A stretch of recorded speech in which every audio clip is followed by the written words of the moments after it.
Yes, last time का revise किया ये टॉपिक। हमने स्टार्ट किया था कंटेम्प्ररी साउथ एशिया। क्लास का पीडीएफ मिला ही होगा क्लास के बाद, था कि नहीं मिला था? ग्रुप में आया था ना पीडीएफ, मतलब इसका आता है ना लेक्चर के बाद वो वाला।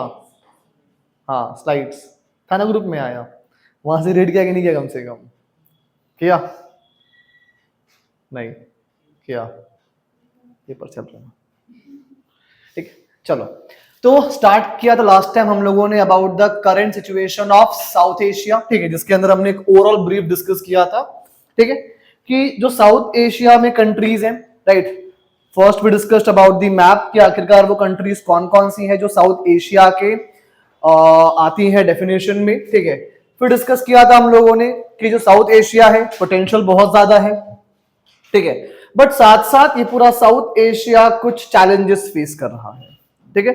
चैलेंजेस बहुत सारे थे। वी ऑल नो कि ये सारी countries except for Nepal and Bhutan पहले क्या रह चुकी हैं? आपकी कॉलोनीज, राइट। और उन कॉलोनीज में रहते रहते बहुत सारे जब ये इंडिपेंडेंट हुए तो सबसे बड़ा प्रॉब्लम क्या आया उनके सामने? Nation building challenge. Example India की बात कर लो, इतने सारे प्रिंसली स्टेट्स, श्रीलंका की बात कर लो, ठीक है। तो उस तरीके से वो प्रॉब्लम सबने फेस किया। देन हमने क्या डिस्कस किया था? Disputes in regards to border, ठीक है भाई। As India is a common neighbour for all the South Asian countries, ठीक है, तो एक चीज बहुत ही कॉमन क्या है? बॉर्डर डिस्प्यूट्स, ठीक है। भूटान को छोड़ के ऑलमोस्ट सबके साथ हमारा चल रहा है ये डिस्प्यूट। एथनिक कॉन्फ्लिक्ट्स है, ठीक है। ऑलमोस्ट इन सारे ही कंट्रीज के अंदर कोई ना कोई ऐसा ग्रुप है जो अपने आप को सप्रेस फील करता है। क्या फील करता है? सप्रेस्ड, ठीक है, कि हमें राइट्स नहीं दिए जा रहे या हमें इक्वली ट्रीट नहीं किया जा रहा है, right. And those things led to the violence kind of situation, ठीक है। एंड देन डेमोक्रेटिक ट्रांजिशंस की इनमें से बहुत सी कंट्रीज में आज तक भी डेमोक्रेसी प्रॉपरली स्टैब्लिश नहीं हो पाया है। एग्जाम्पल था नेपाल, एग्जाम्पल था बांग्लादेश, ठीक है। इवन पाकिस्तान जहां पे डेमोक्रेसी तो है बट वो रियल में है क्या? नहीं। It is always like by influence by the dictatorship of military generals, ठीक है। And same situation of Maldives. तो ये सब जो सिचुएशंस थी ये लास्ट टाइम डिस्कस की थी हम लोगों ने, राइट। आज हम डिस्कस करेंगे वन बाय वन जो रिलेशंस हैं between India and the neighbouring countries, उनके अंदर कौन कौन से वो इवेंट्स हैं जिन्होंने रिलेशंस को शेप किया हुआ है, ठीक है। So if you talk about India Pakistan, हमने बात की थी हमारे बाउंड्री डिस्प्यूट कहां कहां पर है? 3 पॉइंट्स पे थे, नाम बताओ। कश्मीर, असम, किधर? पाकिस्तान, पाकिस्तान, असम नहीं जाने का, वो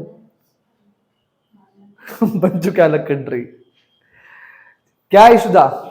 सियाचिन ग्लेशियर, और एक और था a place in Gujarat, Sir Creek, ठीक है। तो वो 3 एरियाज थे डिस्प्यूटेड। बट अगर हम बात करें ओवरऑल जो मेजर इश्यूज हैं between India and Pakistan, definitely कौन सा है? कश्मीर का। और इसी एक चीज के ऊपर हम 3 बार वॉर लड़ चुके हैं ऑलरेडी, राइट। हाँ, 1971 का जो वॉर था उसका कॉज अलग था। उसका कॉज क्या था? बांग्लादेश का फॉर्मेशन, ठीक है। लेकिन जो बाकी 3 वॉर हुआ है उन सब में एक ही कॉज है, वो क्या है? आपका कश्मीर डिस्प्यूट, ठीक है। इवन जब पाकिस्तान डायरेक्ट वॉर में नहीं जीत पाया तो उसने क्या करना स्टार्ट कर दिया? प्रमोट क्रॉस बॉर्डर टेररिज्म, कि भाई वहां से टेररिस्ट को ट्रेंड करके उसने यहां स्टार्ट कर दिया भेजना। देखो 2 टर्म होता है, एक होता है सिमेट्रिक वॉरफेयर और एक होता है asymmetric warfare. Symmetric and asymmetric. Symmetric warfare मतलब क्या? जहां पे 2 मिलिट्रीज फाइट करती हैं on a front. But asymmetric में क्या होता है? एक तरफ से आर्मी फाइट कर रही होती है लेकिन दूसरे साइड से उनकी आर्मी ना फाइट करके कुछ डिफरेंट एक्टर्स फाइट कर रहे होते हैं, ठीक है।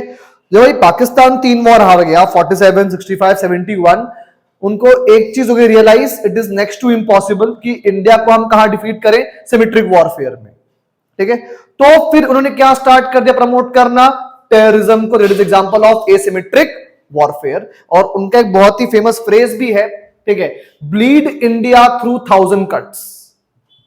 ब्लीड इंडिया थ्रू 1000 कट्स की जो पॉलिसी थी अडॉप्ट की, ठीक है। और उसके थ्रू भाई उन्होंने प्रमोट किया टेररिज्म पंजाब वाले एरिया में on the name of Khalistani movement, ठीक है। दूसरा, प्रमोटेड टेररिज्म कौन से वाले एरिया में, इन द कश्मीर रीजन। और थर्ड, हिंटरलैंड टेररिज्म भी प्रमोट किया, कंट्री के अंदर अटैक्स करवा के। सुना होगा बॉम्ब ब्लास्ट एक टाइम में बहुत हुआ करते थे, ताज जो होटल है उस पर अटैक करवाना। अभी जो हाल फिलहाल में अटैक हुआ था रेड फोर्ट पे, जो बॉम्ब ब्लास्ट हुआ था, पहलगाम में जो टेररिस्ट अटैक हुआ था, ठीक है। तो वो सारे वो क्रॉस पॉइंट्स है जिस कारण से इंडिया पाकिस्तान के रिलेशंस कभी भी इंप्रूव नहीं हो पा रहे। Remember, whenever we fought a war, उसके बाद पीस ट्रीटीज हुई हैं, राइट। ट्राई हुआ है कि जो आपके रिलेशन है वो क्या हो जाए, नॉर्मलाइज, राइट। लेकिन रिलेशंस बिगड़े कब पता चला करके, जहां पे क्या हुआ है, प्रमोटिंग क्रॉस बॉर्डर टेररिज्म वाले जब इवेंट्स हुए, यहां से सिचुएशन ज्यादा वर्सन होना स्टार्ट होती है, राइट। एग्जांपल देखते हैं यहां पे, देखो 1999 में कारगिल वॉर हुआ था, ठीक है। बट इमेजिन करो उसके बाद भी जो हमारे पीएम थे उन्होंने क्या बोला, लेट्स नॉर्मलाइज सिचुएशन, ठीक है। क्या मिला बदले में, ठीक है, 2001 पार्लियामेंट पे अटैक, पार्लियामेंट पे अटैक, ठीक है। और फिर हमारे सारे डिप्लोमेटिक टाइज कुछ टाइम के लिए बंद हो जाते हैं, राइट। देखो ये वाला काम किया था अटल बिहारी वाजपेयी ने, लाहौर बस यात्रा, Agra summit. We always tried कि कुछ तो अच्छा हो। इवन जब पीएम मोदी पीएम बने थे, ठीक है, ये तो नवाज शरीफ जो प्राइम मिनिस्टर थे वहां पे, ठीक है, उनकी मां की बर्थडे पहुंच गए थे वहां पे, जस्ट एज अ जेस्टर कि let's make a good relations. एक हफ्ते बाद क्या हुआ, पठानकोट एयरबेस पे अटैक, खत्म, राइट। और इस कारण से हमारे डिप्लोमेटिक टाइज आज भी कंप्लीटली कट हो चुके हैं, ठीक है। तो सबसे बड़ी प्रॉब्लम जो आज के टाइम में है in the India Pakistan relation, वो क्या है, problem of cross border terrorism. समझ में आया, ठीक है। इसके अपार्ट भाई एक तो वाटर इशू है जो अब काफी ज्यादा बढ़ गया है, कौन सा वाला, इंडस वाटर ट्रीटी, सुना होगा इसके बारे में, ठीक है। भाई नॉर्मली बात यह हुई थी किस साल में, इन द ईयर 1960। देखो रिवर्स का क्या है भाई, रिवर्स तो अपने फ्लो से बहती है जो उनका नेचुरल फ्लो है, राइट। बाउंड्रीज कौन ड्रॉ करता है, ह्यूमन बीइंग, ठीक है। समस्या क्या आती है कि कभी कभार बाउंड्रीज ऐसी ड्रॉ हो जाती हैं कि एक ही रिवर 3 कंट्रीज से पास हो रही होती है, या एक ही रिवर मल्टीपल स्टेट से पास हो रही होती है। लेट्स से इंडिया में गंगा, गोदावरी, कृष्णा, कावेरी रिवर्स का यही हाल है। सेम अगर हम बात करें between India and Pakistan, it is Indus and it's tributaries, Indus and it's tributaries. और ध्यान रखना पाकिस्तान का जो पंजाब और सिंध वाला पार्ट है, ठीक है, सिर्फ यही वो एरिया है जहां पे पंजाब लाइक पाकिस्तान में एग्रीकल्चर होता है, अदरवाइज उनके यहां पे कोल्ड डेजर्ट और माउंटेन एरिया है सबके सब, राइट। और वो जो पंजाब के अंदर एग्रीकल्चर होता है वो कंप्लीटली किस पे डिपेंडेंट है, on Indus and it's tributaries, Indus and it's tributaries, ठीक है। अब प्रॉब्लम क्या है कि वो सारी ट्रिब्यूटरीज कहां से होते हुए जा रही हैं, इंडिया से होते हुए, ठीक है। बेसिकली उसमें से कुछ रिवर्स ऐसे भी हैं इंक्लूडिंग इंडस एंड सतलुज। कौन सी रिवर, सतलुज, ठीक है। ये 2 रिवर्स जो एक्चुअल में तिब्बत में होती है ओरिजिनेट, ठीक है। तो वो तिब्बत से होते हुए इंडिया में आती है, इन इंडिया से तो कहां जाती है, इनटू पाकिस्तान, राइट। लेकिन देखो तिब्बत में एक्चुअल में एज सच कुछ बड़ा यूज है नहीं, चाइना ने उस पर कोई डैम बनाया हुआ नहीं है। बट मेन कंसर्न ये था कि भाई अगर इंडिया इस पानी को कल को वेपनाइज कर सकता है, किसके अगेंस्ट, पाकिस्तान के अगेंस्ट, तो पाकिस्तान के अंदर ऑलवेज कंसर्न था। और भाई उनको एक गारंटी देने के लिए इंडिया के पीएम ने खुद ट्रीटी साइन कराई थी 1960 में, कौन सी, इंडस वाटर ट्रीटी, ठीक है। इसमें यह बोला गया, कोई बात नहीं, ठीक है, रिवर्स को डिवाइड किया गया इनटू 2 कैटेगरीज, ठीक है। एक को बोला गया वेस्ट फ्लोइंग रिवर्स, एक को क्या बोला गया, ईस्ट फ्लोइंग रिवर्स। मतलब ये देखो टोटल 6 रिवर्स थी, ठीक है। उन 6 में से 3 कैसे कैटेगराइज हो गई, वेस्ट फ्लोइंग, एंड 3 क्या बोली गई, ईस्ट फ्लोइंग। डिसाइड ये हुआ कि जो वेस्ट फ्लोइंग है that is your Indus, Jhelum and Chenab, ठीक है। इनका 80% पानी कौन यूज करेगा, पाकिस्तान, ठीक है। और जो ईस्ट फ्लोइंग 3 रिवर्स हैं दैट इज योर राबी, बियास, सतलज, ठीक है। इनका 80% पानी कौन यूज करेगा? इंडिया। ये एग्रीमेंट हुआ था 1960 में, ठीक है।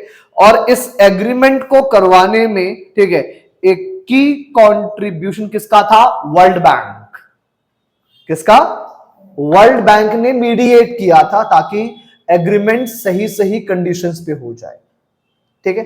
अब प्रॉब्लम क्या हुआ? अब जब पहलगाम अटैक हुआ इस बार वाला, ठीक है, उसके बाद हमने इंडस वाटर ट्रीटी सस्पेंड कर दी। क्या कर दी? सस्पेंड। भाई अब तक जो हम ये नॉर्म फॉलो कर रहे थे कि भाई वेस्ट फ्लोइंग रिवर्स का हम 80% पानी पाकिस्तान के अंदर जाने दे रहे थे, हमने बंद कर दिया इस बार से।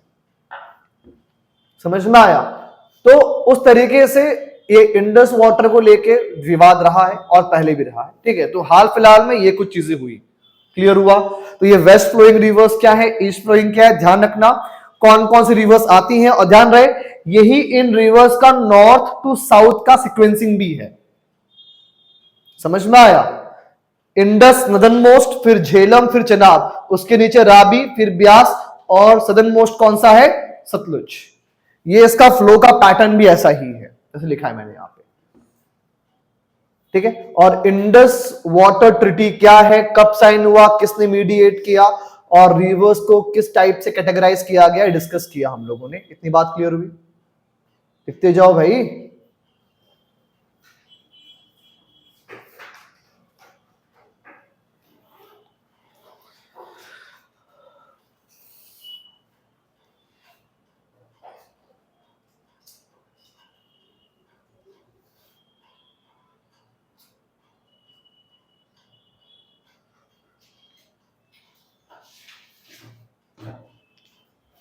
सब लिखो वहां पे जो मैंने एग्जांपल दिया था, इवन क्रॉस बॉर्डर टेररिज्म वाला, 3 टाइप के, Khalistani movement, terrorism in Kashmir and hinterland terrorism.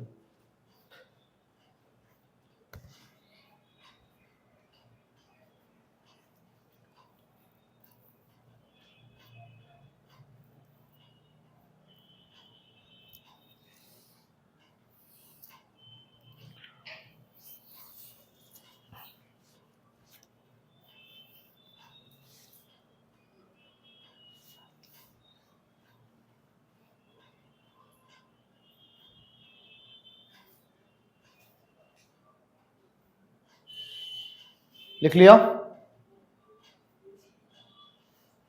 If any doubt then let me know.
अरे पूरा सेंटेंस ही छापना है भाई, जो एडिशनल पार्ट में से वही लिखने बोला है मैंने।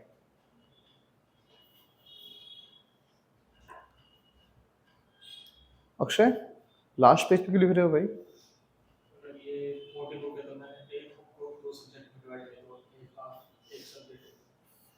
क्यों इतना innovation?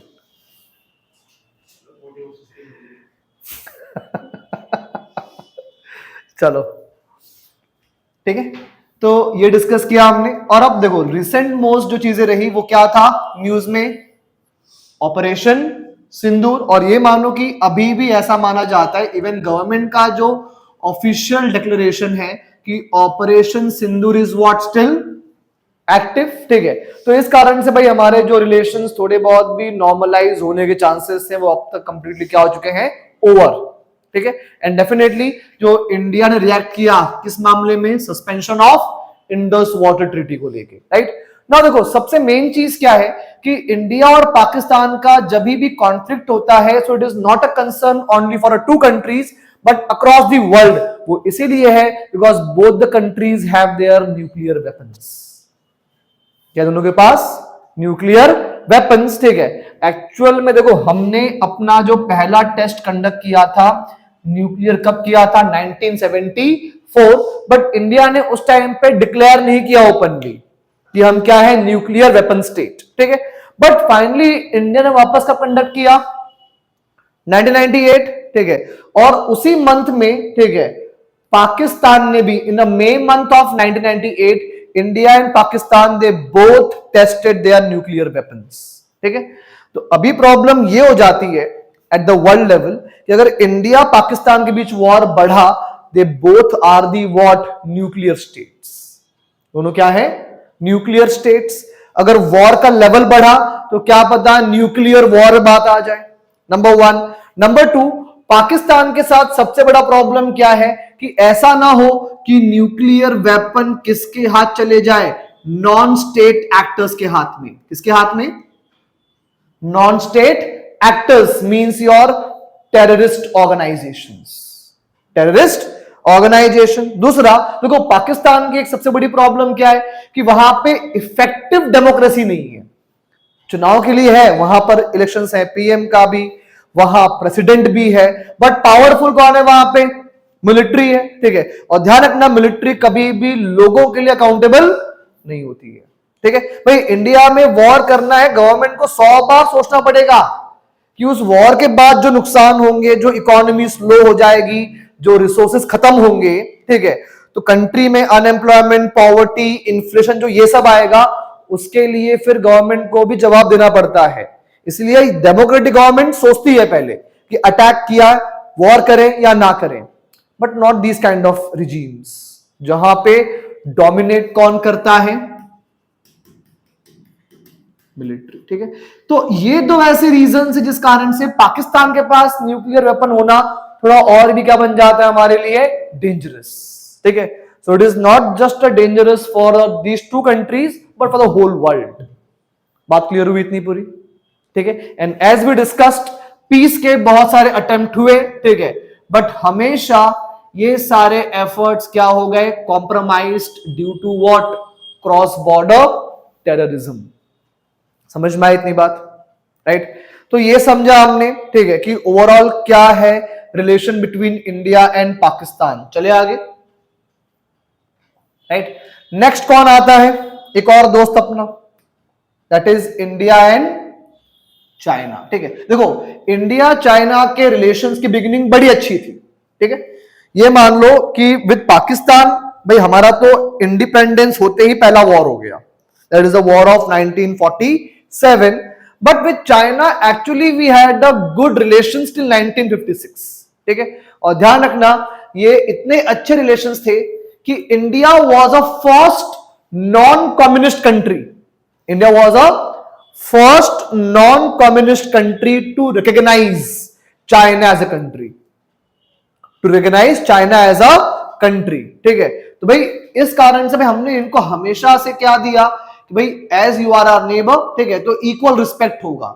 Even with China India ने एक एग्रीमेंट भी साइन किया था, कौन सा, पंचशील एग्रीमेंट। कौन सा agreement, Panchsheel agreement in the year 1954। इसमें यह बात हुई, ठीक है, लाइक पंचशील मतलब 5 पिलर्स पे बात हुई, और ये जो पंचशील कॉन्सेप्ट है it is taken from Buddhism, taken from Buddhism. और बात ये हुई इसके अंदर कि भाई दोनों ही कंट्रीज ना तो एंक्रोच करेंगे एक दूसरे के एरियाज को, ठीक है, और ना ही इंटरफेयर करेंगे एक दूसरे के इंटरनल मैटर्स में, ठीक है। तो साइन तो कर लिया but China did completely opposite, ठीक है। हुआ क्या कि भाई सबसे पहले उसने क्या कैप्चर किया, तिब्बत, ठीक है। देखो स्टार्टिंग में जब इंडिया ने क्या साइन किया, पंचशील, चाइना ने वो साइन करवा के इसलिए लिया सो दैट कल को अगर चाइना तिब्बत में जाएगा तो इंडिया कुछ नहीं बोलेगा, because it is an internal matter of China. तो चाइना इज लाइक साइन तो करेंगे दोनों, लेकिन सिर्फ फॉलो तू करेगा, फॉलो सिर्फ तू करेगा. समझा पूरा कॉन्टेक्स्ट? तिब्बत का पता है कॉन्टेक्स्ट क्या है पूरा? देखो तिब्बत का जो स्टेटस है, it is always what, not clear. History में कुछ टाइम में वो इंडिपेंडेंट भी रहा है, तो कुछ टाइम पे चाइना के अंडर रहा है. तो जब चाइना 1949 में एक कम्युनिस्ट कंट्री बनता है, ठीक है, तो जो उनका था लीडर माओ जेडोंग, वो क्या बोलता है, भाई हमें तो वो सारे पार्ट्स कैप्चर करने पड़ेंगे जो पहले कभी चाइना में हुआ करते थे. और उसमें एक नाम किसका था? तिब्बत का. तो जब चाइना तिब्बत में गया तो एक थ्रेट था, बिकॉज तिब्बत के इस पार इंडिया है, उस पार चाइना है. तो भाई नेक्स्ट मैक्स इंडिया अगर उसमें इंटरफेयर कर गया तो कोई बात नहीं. क्या साइन किया इंडिया ने? पंचशील एग्रीमेंट की इंडिया कोई भी इंटरनल मामलों में इंटरफेरेंस नहीं करेगा चाइना के, ठीक है. और हमने कुछ बोला भी नहीं, लिटरली कुछ नहीं बोला. वो तो जब वहां से दलाई लामा को अपनी जान बचा के भागनी पड़ी, then he asked for asylum. क्या मांगा यहां पे? अजाइलम, ठीक है, कि एटलीस्ट हमें जगह दो वहां पे आने के लिए. स्टार्टिंग में इंडिया डिनाइड, बट लेटर भी ग्रांटेड, ठीक है. बस जैसी अजाइलम ग्रांट किया, चाइना बन गया हमारा फुल फ्लेज एनिमी, ठीक है. Because for China it was like कि वही जो है ना, अपना ये नाम सुना हुआ दलाई लामा, सुना है नाम, ठीक है, कि दलाई लामा जो हेड है तिब्बतियंस का, ठीक है, उसको हमें वापस कर दो आप. क्यों? बिकॉज वो लीडर है हमारे एनिमीज का, जो हमारे अगेंस्ट प्रोटेस्ट कर रहे हैं. इंडिया डिनाइड, ठीक है. तो थोड़ा बहुत इससे खराब हुए और रिलेशंस, ठीक है.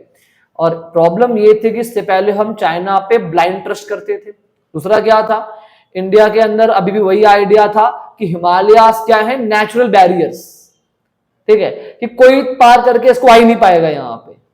तो हमारी मिलिट्री प्रिपेयर्डनेस भी वहां पे नहीं थी. इवन लद्दाख का वो पार्ट जो आज चाइना में है, चाइना वहां पे 1950 से रोड बना रहा है, मालूम भी नहीं. बिकॉज हम क्या सोच के बैठे हुए, वहां हिमालय है, कौन ही आएगा वहां से, राइट. और वो घुस के आ चुका था, उसने रोड बना ली थी. और ये बात हमको 4 साल बाद मालूम पड़ी कि कोई हमारी कंट्री में आकर रोड बना रहा है, राइट. चलो सिर्फ रोड बना के चले तो अच्छी बात थी. उनका था इरादा क्या, रोड बना के एरिया कैप्चर करने का पूरा, ठीक है. तो सिचुएशन सबसे ज्यादा फिर खराब हुई, ठीक है. और अल्टीमेटली वॉर कब हुआ? 1962 के अंदर वॉर, ठीक है. देखो चाइना और इंडिया का दोनों का अपना अपना एक पोजीशन है, ठीक है. क्यों पता है? क्योंकि इन दोनों के बॉर्डर्स या बाउंड्रीज आज तक क्लियर नहीं है. क्लियर क्यों नहीं है? क्योंकि इंडिया और चाइना की बॉर्डर क्या होगी ये डिसाइड किया था पास्ट में किसने? ब्रिटिशर्स ने. किसने? ब्रिटिशर्स ने डिसाइड किया था. अब दिक्कत क्या है ना, ब्रिटिशर्स ने इसके लिए 3 एग्रीमेंट किए थे. कितने एग्रीमेंट किए थे? 3 एग्रीमेंट अलग अलग टाइम विद चाइना और विद तिब्बत, जिस कारण से मामला और कंफ्यूजिंग हो गया. समझ में आया? कुछ में ऐसा बोला गया कि हाँ भाई Ladakh is a part of India, तो कुछ में बोला गया Ladakh is a part of Tibet. तो ये जो कंफ्यूजन वाला मामला हुआ, तो चाइना क्या बोलता है कि नहीं हम तो फॉलो करते हैं 1884 का एग्रीमेंट. इंडिया क्या बोलता है नहीं नहीं नहीं हम तो फॉलो करते हैं 1913 का एग्रीमेंट. ये है मेन प्रॉब्लम. समझ में आया? ठीक है. तो बॉर्डर्स को लेके जो एग्रीमेंट्स हुए हैं इन द पास्ट, ठीक है, एक तो उसको लेकर क्लैरिटी नहीं है. अब ये एग्रीमेंट्स कब कब हुए थे? एक तो 1865, दूसरा 1884 और तीसरा 1913, ठीक है. ये वो टाइम था जब एग्रीमेंट्स हुए थे between British India and China. You can say British India and China, ठीक है. तो ये 1913 को 1912 कर लो एक बार, नॉट 13 इट इज 12.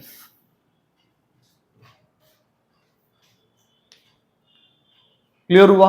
राइट. दिक्कत क्या है कि हम बोलते हैं कि हम इसको फॉलो कर रहे हैं, तो चाइना लाइक नहीं हम तो इसको भरोसा करते हैं, राइट. अब हालांकि वो मामला कब निपटेगा नो वन नोस. तो इस कारण से ही भाई उनका क्लेम कहीं और है, हमारा क्लेम कहीं और जा रहा है. भाई उनके क्लेम के अकॉर्डिंग आधा अरुणाचल प्रदेश और पूरा Ladakh it belongs to China. क्यों? क्योंकि ऐसा मानते हैं ये लोग कि Ladakh and Arunachal Pradesh were part of Tibet. किसका पार्ट थे?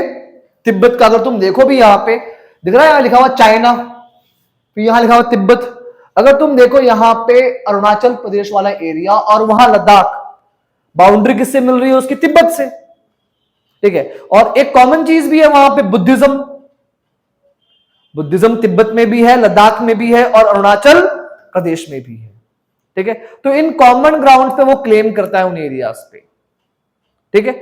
जिस कारण से नहीं बना, वॉर हुआ, ठीक है। कब हुआ वॉर? In the year 1962। इसको बोलते हैं साइनो इंडिया वॉर। क्या बोलते हैं? Sino India war. और जब सीज फायर हुआ, ठीक है, तो सीज फायर होने के बाद जो आर्मीज जहां जहां थी उसी को क्या मान लिया गया? नया बॉर्डर, ठीक है। हालांकि ये जो नया बॉर्डर है, it is what? Temporary in nature माना गया है, ठीक है। कि जब तक हमारे बीच में चीजें सॉर्ट आउट ना हो जाएं तब तक यही बाउंड्री होगा। और इसका ही नाम क्या है? LAC, line of actual control. Line of actual control. तो ये अभी इफेक्टिव बॉर्डर है बिटवीन इंडिया एंड चाइना।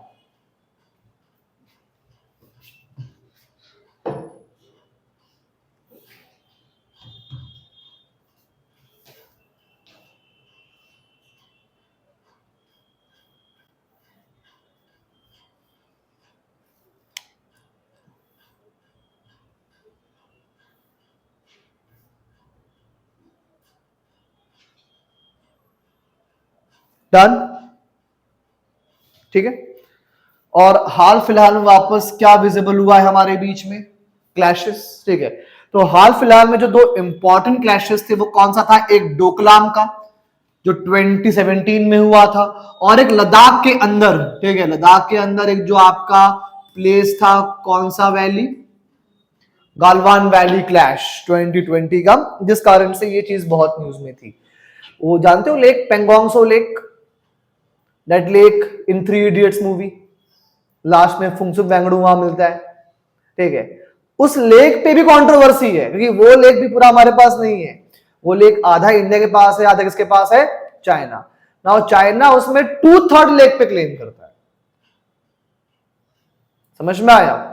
तो गालवान वैली क्लैश के टाइम पे पेंगोंगसो लेक भी वापस न्यूज में आ गया था, ठीक है। तो नाम याद रहे, ठीक है। बट एक चीज अच्छी है कि भाई इंडिया चाइना के बीच में वॉर हुआ, बॉर्डर कॉन्फ्लिक्ट्स होते हैं, लेकिन कभी भी हमारे ट्रेड रिलेशंस कंप्लीटली बंद नहीं होते हैं। हमारे डिप्लोमेटिक टाइज कभी भी बंद नहीं होते हैं। क्यों? बिकॉज सी, इंडिया और चाइना इन दोनों की इकोनॉमिक इंटरडिपेंडेंस है ऑन ईच अदर। किसकी? इंडिया और चाइना की, ठीक है। भाई कैसे होगी डिपेंडेंस? बताओ क्या डिपेंडेंस है ये? इंडिया क्यों डिपेंड करता है चाइना पे? चाइना क्यों डिपेंड करता है इंडिया? बताओ जरा।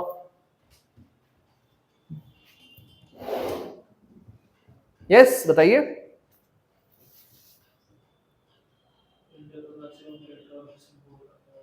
रिमेंबर, ठीक है। और नॉट जस्ट इलेक्ट्रॉनिक्स, ऐसा है कि हमारे जो एक्सपोर्ट्स हैं, जो हमारे क्या है?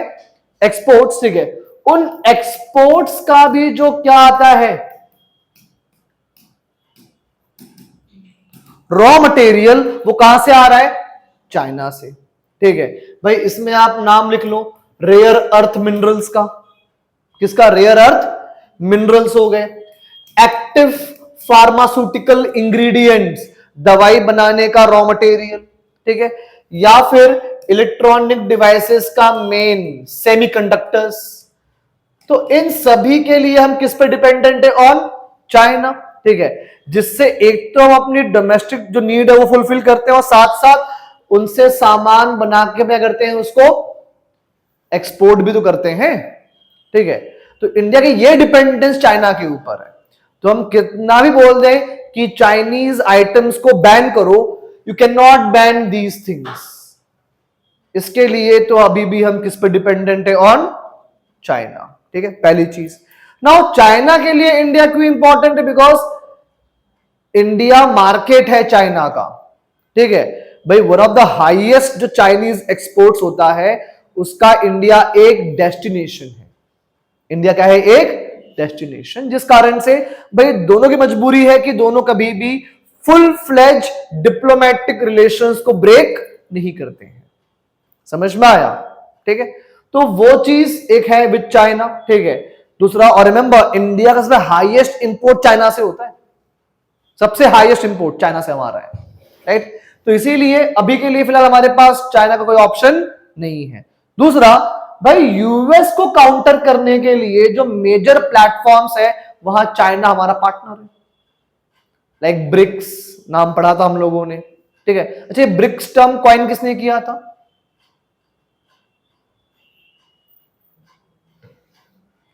और ब्रिक्स फॉर्म कब हुआ था? 2009, जेम्स ओ निल, अगर नाम याद हो, 2001 में उसे ये वर्ड कॉइन किया था, ठीक है। तो उन सारे लेवल पे दोस्त कौन है हमारा? चाइना। तो ब्रिक्स हो, SCO means Shanghai cooperation organisation, कौन सा? Shanghai cooperation organisation, even China वहां भी पार्ट है। और एक बहुत ही इंपॉर्टेंट फाइनेंशियल इंस्टीट्यूशन जो है, that is Asian infrastructure and investment bank, AIIB, ठीक है भाई, जो फाइनेंस कर रहा है इंडिया के मेजर इंफ्रास्ट्रक्चर प्रोजेक्ट्स को, ठीक है। ये बैंक भी कहां सिचुएटेड है? चाइना में। और इस बैंक में हाईएस्ट कंट्रीब्यूटर भी कौन है? चाइना, ठीक है। मतलब ये मान लो, you can not boycott Chinese people, they are money, they are products, वो हमारे काम आने वाला है, हमारी उस पर डिपेंडेंस है। जब तक हम अपना ऑल्टरनेटिव क्रिएट ना कर ले तब तक तो ऑप्शन नहीं है वाला, समझ में आया? ठीक है, तो वो कुछ चीजें हैं, ठीक है, जो हमारे साथ इंपॉर्टेंट है। और देखो, एक और जो प्लेटफॉर्म है ग्लोबल लेवल पे, कौन सा? WTO, वर्ल्ड ट्रेड ऑर्गेनाइजेशन, ठीक है। तो नॉर्मली WTO के अंदर दो ग्रुपिंग्स चलती हैं, एक ग्रुपिंग्स होती है डेवलप्ड कंट्रीज की, और एक ग्रुपिंग किसकी होती है? Developing and least developed countries की एक साथ, ठीक है। जिसमें डेवलप कंट्रीज का यह है कि भाई वो अपने हिसाब से अपने बेनिफिट्स की जो चीजें हैं उसको वहां एक्सेप्ट चाहते करवाना, right. Whereas developing nations अपनी बातों को लीड करते हैं, और वहां पे इंडिया और चाइना के इंटरेस्ट बहुत बार सेम होते हैं। क्या होते हैं? बहुत बार सेम, ठीक है। तो इसलिए भले हमारे बीच कॉन्फ्लिक्ट है, हमारे बीच बॉर्डर डिस्प्यूट्स हैं, ठीक है, but we can not boycott them. Even जो अभी आया था ऑपरेशन सिंदूर का हमने एंगल देखा, ठीक है, it is an official statement by the government कि China has supported Pakistan in the war. समझ में आया? ठीक है। तो नॉर्मली हम अपना गुस्सा वही दिखाते हैं जहां से कोई काम धाम नहीं है। अगर पाकिस्तान से हमारा वॉर हुआ and China was into that support role, तो आखिरकार वो भी हमारा क्या हुआ? एनिमी। लेकिन इन न्यूज और इन द पॉपुलर कल्चर क्या हमने कहीं भी चाइना को एज अ विलन पेंट किया गया? नहीं किया, राइट। तो सब चीजें वही हैं, it is all about convenience, it is all about convenience, कि कहां गुस्सा दिखाना इजी है, कहां बॉयकॉट करना इजी है और कहां नहीं है, राइट। तो इसलिए कभी भी कहते हैं कि देशभक्ति में बहुत ज्यादा आके, ठीक है, देशभक्त रहो but don't be a blind one. समझ में आया? बिकॉज जो नैरेटिव्स जो बताई जाती हैं वो हमेशा क्या होती है? आधी अधूरी, do not know the full और both the side of pictures. तो वो एग्जाम्पल देखो यहां से, from the example of China. समझ में आया? ठीक है, चलो नेक्स्ट देखते हैं यहां पे कि भाई जो हमारे स्मॉलर स्टेट्स हैं उनके साथ कैसे हमारे रिलेशंस हैं। एक तो कंट्री कौन सी है? नेपाल। देखो विथ नेपाल अभी जो हमने डिस्कस किया भी था, प्रॉब्लम है। कौन सा प्रॉब्लम था? याद है? काला पानी रिवर की हमने बात की थी लास्ट टाइम पे। मैंने पूछा था आप लोगों से, गंगा रिवर का बताओ कहां से ओरिजिन है, तो बहुत ने क्या बोला? गंगोत्री। मैंने कहा नहीं, तो देवप्रयाग है, राइट। बात तुम्हारी भी सही है, बात मेरी भी सही है। क्यों? बिकॉज रिवर्स को लेके ये कंफ्यूजन अक्रॉस द वर्ल्ड होता है, राइट, कि उसकी जो मेन ट्रिब्यूटरी जहां से ओरिजिनेट हुई उसको माने सोर्स, या जहां पे मल्टीपल रिवर से मर्ज होकर उसका नाम पड़ा, दैट रिवर का नाम, वहां से माने सोर्स। ठीक है, तो इस कारण से we have a dispute with Nepal. और देखो नेपाल से एक बड़ी प्रॉब्लम क्या है? As we have a open border. क्या हमारे यहां पे? ओपन बॉर्डर, ठीक है, जिस कारण से स्मगलिंग एंड ट्रैफिकिंग की बहुत बड़ी प्रॉब्लम हम फेस करते हैं। किसकी? Smuggling and human trafficking, drugs का स्मगलिंग, वेपन्स का स्मगलिंग, ठीक है, तो वो एक समस्या हो गई। और साथ साथ ठीक है भाई, नेपाल का एक परसेप्शन है टुवर्ड्स इंडिया कि इंडिया रोल प्ले करता है किसका, big brother not a elder brother. Difference क्या है? बिग ब्रदर या एल्डर ब्रदर बोलने में डिफरेंस क्या है ये बताओ। वेरी गुड, ठीक है। देखो बिग मतलब क्या, कमांड देने वाला, समझ में आया। एल्डर मतलब क्या, उसकी रिस्पेक्ट से बात करने वाला, समझ में आया ना। अगर एक भाई है, चल काम करिए, वो बिग ब्रदर है जो अपनी बात आप पे इंपोज करे। एल्डर उसको बोलेंगे जो भले बड़ा है उम्र में, बट ही और she gives that equal respect, अलग जो हाल होता है वही वाला इसके अंदर आता है चीज, उसको बोलते हैं एल्डर ब्रदर। नेपाल का एटीट्यूड है कि India always act as a big brother, जो पसंद नहीं है उनको, ठीक है। और that's why Nepal is going more closer towards home, towards China, ठीक है। विथ श्रीलंका देखो एक्चुअल प्रॉब्लम क्या थी, स्टार्टिंग में इंडिया बड़ा इन्वॉल्व हो गया था उनके मामलों में, तमिल्स के इशू को लेके। क्यों? हमारा तमिल्स कहां पे, तमिलनाडु के अंदर है, ठीक है। तो तमिलनाडु के तमिल्स के अंदर क्या आ गया, दैट काइंड ऑफ हमारे ही लोग कहां है, श्रीलंका के अंदर। तो जब श्रीलंकन आर्मीज उन पर अटैक कर रही थी, ठीक है, तो इंडिया ने एंटी श्रीलंका एटीट्यूड अडॉप्ट कर लिया। क्यों? बिकॉज हमारे यहां पे तमिलनाडु के लोग सेंटिमेंट्स हर्ट हो रहे थे, ठीक है, जिस कारण थोड़ा श्रीलंका से भी हमारी दूरी बन गई वहां पे। और विद श्रीलंका भी हमारे साथ कुछ जो इश्यूज है, ठीक है, वो एक ही इशू है, कौन सा, मैरिटाइम बाउंड्री। कौन सी? मैरिटाइम बाउंड्री, ठीक है। और एक और समस्या वो है इंक्रीजिंग प्रेजेंस ऑफ चाइना, किधर, श्रीलंका के अंदर। मतलब ये मान लो आज के टाइम पे not just in the neighbourhood but across the world, जब भी हम पढ़ते ना इंडिया का relation with any other country, China उसमें एंगल जरूर होता है, ऑलवेज।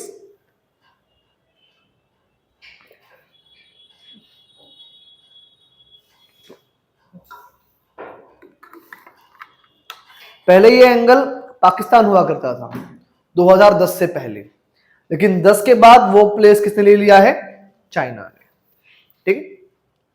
चलो, और इशू वो भी है ना कि भाई एक तो इनका बनता नहीं हमारे साथ, दूसरा इनके अंदर जब ट्रबल्स आते हैं तो वो लोग कहां भाग के आते हैं, इंडिया में, ठीक है। Let's say if you talk about Bangladesh, देखो इन बांग्लादेश ऑलमोस्ट हमने अपना जो लैंड बाउंड्री का इशू था वो रिजॉल्व किया था, डिस्कस किया था, हमने एनक्लेव्स करके बात की थी मैंने, ठीक है। उसके अलावा जो एक और इशूज किसका था, रिवर वाटर शेयरिंग को लेके, बिकॉज बहुत सी रिवर्स इंडिया से कहा जाती है इनटू बांग्लादेश, ठीक है। उसमें कुछ रिवर्स कैसी हैं, लाइक आप गंगा रिवर हो गई, एक रिवर है कौन सी, ब्रह्मपुत्रा, ठीक है। तो इन रिवर्स पे तो खैर उतना बड़ा इशू नहीं है, प्रॉब्लम कहां पर है, ऑन दी महानंदा रिवर। कौन सी रिवर, महानंदा रिवर, ठीक है। या फिर एक और रिवर का नाम है, I am just forgetting that name, right, I just tell you क्या नाम था उसका। तो उन रिवर्स के जो वाटर्स को लेके भी क्या है, अभी भी डिस्प्यूट है, अभी भी क्या है उसको लेके डिस्प्यूट है, ठीक है। जस्ट उसका नाम है, I will just tell you all कि वो नाम क्या था रिवर का।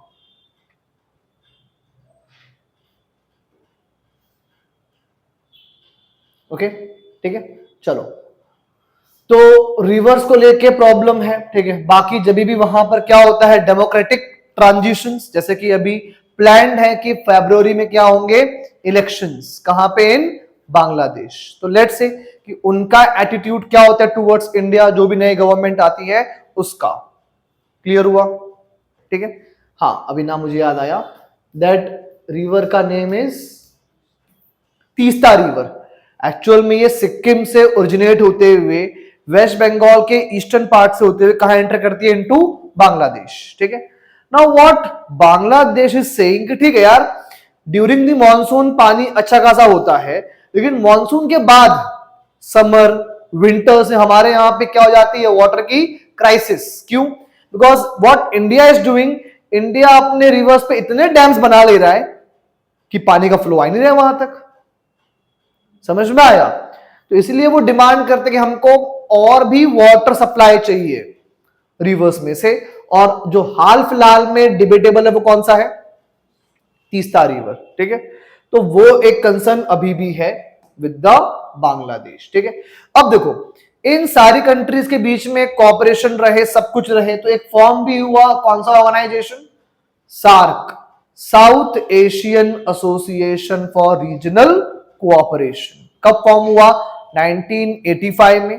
ठीक है, और जब ये फॉर्म हुआ तो भाई एक एम था या कहीं तो एक एस्पिरेशन था कि जैसे ईयू बना है, आसियान याद आ रहा है, association for south east Asian nation, कि जैसे उन्होंने ग्रो किया आपस में पार्टनरशिप करके, बिकॉज वो कंट्रीज भी कैसी थी, पुअर, अंडर डेवलप्ड, बट आज क्या है भाई, उन्होंने एक सिग्निफिकेंट डेवलपमेंट देखा है।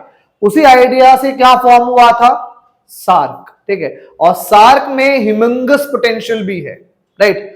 तुम बस नाम तो लो, क्या नहीं है सार्क कंट्रीज के पास भाई, these countries having potential of tourism, these countries having potential of hydro power, ठीक है, सोलार पावर, इतनी पॉपुलेशन है कि पूरे वर्ल्ड का सबसे बड़ा मार्केट अगर ये बन जाए सार्क एक साथ, तो बन जाएगा क्या, सबसे बड़ा market in the world. Fertile soil है, इंडियन ओशियन में सेंट्रल पोजीशन है, समझ में आया, है बहुत कुछ पोटेंशियल। बट दिक्कत क्या है, वो जो आपसी डिस्प्यूट्स हैं, ठीक है, और उसमें मेन डिस्प्यूट कौन सा है, इंडिया वर्सेस पाकिस्तान, और दूसरा कि नेबरिंग कंट्रीज में एक परसेप्शन है कि ऐसा ना हो जाए कि ग्रुपिंग के बहाने कौन हम पे डोमिनेट करे, इंडिया। बहुत बड़ी दिक्कत ये भी होती है कि अगर ग्रुप के अंदर सिर्फ आप स्ट्रांग और बाकी वीक है ना, तो वो आपको हमेशा देखेंगे फ्रॉम द सस्पिशियस आईज, शक की नजर से, कि हाँ यहां पे आ रहा है कुछ, तो इसका क्या है, इल इंटेंशंस है ना। और इसी कारण दिक्कत क्या हुआ, सार्क क्या बन गया, एक फेलियर। क्या बना, एक फेलियर। ठीक है भाई, मैक्स टू मैक्स जो एक चीज आ पाई वो क्या थी, SAFTA, south Asian free trade agreement, वो जो खुद पार्शली इंप्लीमेंट हो पाया, नॉट फुल्ली, राइट। तो इस तरीके से प्रॉब्लम हुई। ठीक है, और लेटेस्ट भाई ये इशू हो गया 2016 के बाद से इस ग्रुप का रेलेवेंस ऑलमोस्ट ओवर हो चुका है। क्यों, because now India is no more interested to lead this particular group. और ध्यान रखना, इस ग्रुप के अंदर अगर कोई भी लेना है major initiative, only India is capable enough in terms of resources. ठीक है, हालांकि हमने किया भी, सार्क सैटेलाइट लॉन्च करने की बात की। ठीक है, हमने ड्यूरिंग कोविड-19 इन सार्क कंट्रीज को मेडिकल हेल्प भी पहुंचाई, तो we are only having that capacity. But दिक्कत क्या है, इससे डर लगता है बाकियों को, समझ में आया, मतलब डर लगना चाहिए चाइना से, बट डर किससे रहे, इंडिया से, राइट। तो एक वो समस्या है। ठीक है, और 16 के बाद मान लो कि सार्क का रिलेवेंस बहुत क्या हो चुका है, कम। ठीक है, व्हाट इंडिया डिड, भाई इंडिया ने इसके बाद इसका निकाला एक ऑल्टरनेटिव, एक ग्रुपिंग को हमने बहुत प्रमोट किया था बीच में, which is known as BIMSTEC. Known as what? BIMSTEC. Anyone knows full form? Anyone? देखो, it is Bay of Bengal Initiative for Multi-Sectoral Trade and Economic Cooperation. Bay of Bengal Initiative, Bay of Bengal Initiative for multi-sectoral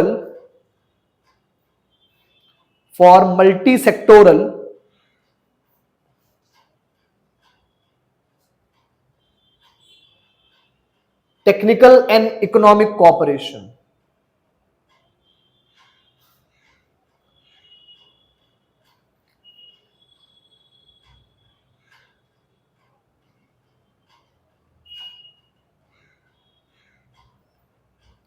इसमें हमने क्या किया बताया, इसमें हमने बस एक काम ये किया,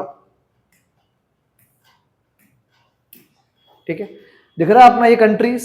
भाई सार्क के अंदर कौन कौन था, सार्क में Pakistan, Afghanistan, India, Nepal, Bhutan, Bangladesh, Sri Lanka and Maldives. BIMSTEC में हमने क्या किया, हमने बोला यार इन सारे इनिशिएटिव में एक ही भाई प्रॉब्लम है, कौन, पाकिस्तान।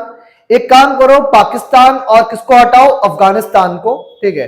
तो हटाया उन दोनों को सार्क में से, ठीक है, और दो नए मेंबर ऐड किए, म्यांमार एंड थाईलैंड। कौन सा, म्यांमार एंड थाईलैंड। तो कौन सी ग्रुपिंग बन गई, बिम्स्टेक वाली। समझ में आया। तो इस ग्रुपिंग में इंडिया है, नेपाल है, भूटान है, बांग्लादेश है, श्रीलंका है, ठीक है, मालदीव्स है, और आपका यहां से कौन कौन है, Burma, that is Myanmar and Thailand.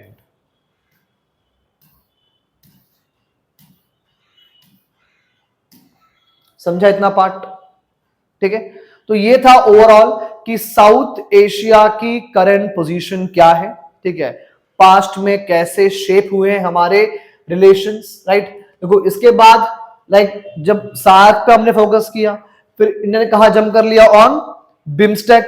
जब यहां से भी कोई ज्यादा आउटपुट नजर नहीं आया तो इंडिया ने कहा फोकस किया, on SCO, Shanghai cooperation organisation, और वहां से कुछ नहीं मिला, ठीक है।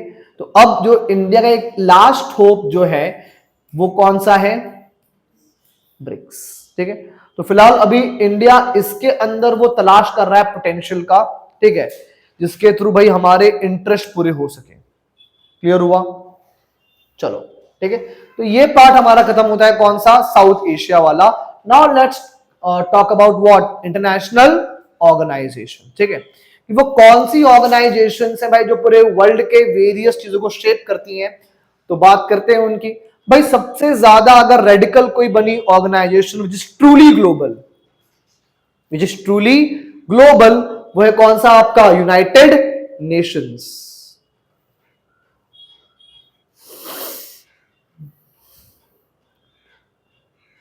ठीक है भाई, कब फॉर्म हुआ ये group organisation, 1945, just after world war two. 1 कब खत्म हुआ था वर्ल्ड वॉर, हाँ 18 ना, हाँ बोला 1980 कहां पहुंच रहा है ये भाई। यस 1919 उसकी डेट मानते हैं ऑफिशियली, जब ट्रीटी ऑफ वर्सेल साइन हुआ था, ठीक है। तो वर्ल्ड वॉर 2 जब खत्म हुआ तो एक चीज बहुत क्लियर थी, जो न्यूक्लियर वेपन का यूज हुआ उस कारण से भाई अगर वापस फ्यूचर में वर्ल्ड वॉर हुआ तो पूरा वर्ल्ड खत्म हो जाएगा, पहली चीज। दूसरा ये समझ में आया कि यार कुछ पावरफुल कंट्रीज अपनी पावर का मिसयूज करते हुए दूसरे कंट्रीज पर अटैक करती हैं, जो क्या होती है, वीकर।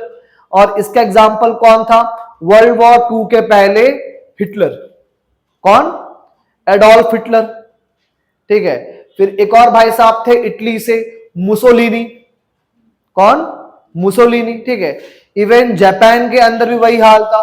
तो ये डिसाइड हुआ कि पूरे वर्ल्ड में हम ऐसा बनाएंगे ऑर्गेनाइजेशन कि जब भी अगर किसी छोटे कंट्री पे कोई बड़ा कंट्री वॉर करने जाएगा, अटैक करने जाएगा, ठीक है, तो हम उसे रोकेंगे आके, राइट। दूसरा भाई वॉर का एक मेन क्या होता है रीजन, वॉर का एक होता है मेन रीजन कि जो भी आपकी कंट्रीज में गरीबी है, ठीक है, रिसोर्सेज नहीं है उनके पास, दैट्स व्हाई वहां पे वो कंट्रीज वॉर, सिविल वॉर उस तरफ जाती हैं। क्लियर हुआ। और देन कि जब कभी भी जैसे अगर हमारे कंट्री में इशू होता है तो हमारे पास एक कोर्ट होता है, ठीक है, तो हम आपस में लड़ने हम कहा जाते हैं कोर्ट में जाते हैं हम, ठीक है, कि कोई भी जो डिस्प्यूट है उसका क्या हो जाए, पीसफुल सेटलमेंट हो जाए।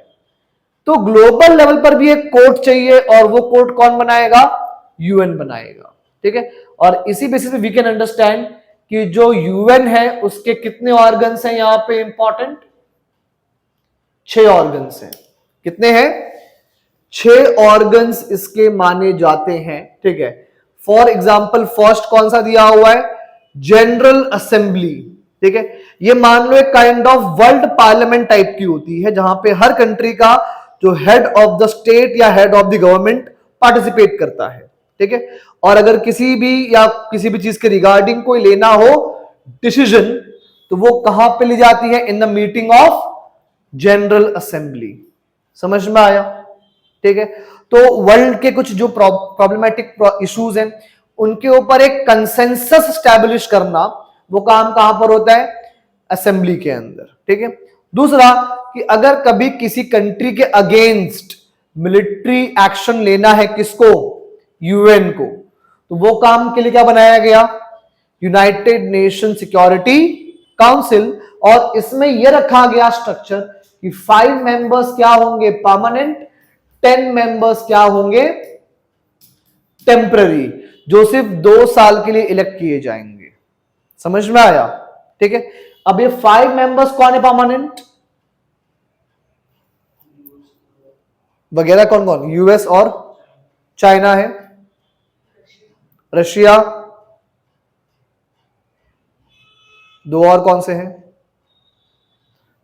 सोचो, इंपॉर्टेंट कॉलोनियल पावर्स, यूके और फ्रांस, ठीक है। तो ये 5 कंट्रीज कहां पर है, P5 के अंदर बैठती हैं। नॉर्मली होता क्या है, लेट्स से एग्जांपल डिस्कस करते हैं, इजराइल ने अटैक किया ऑन द पैलेस्टाइन, ठीक है।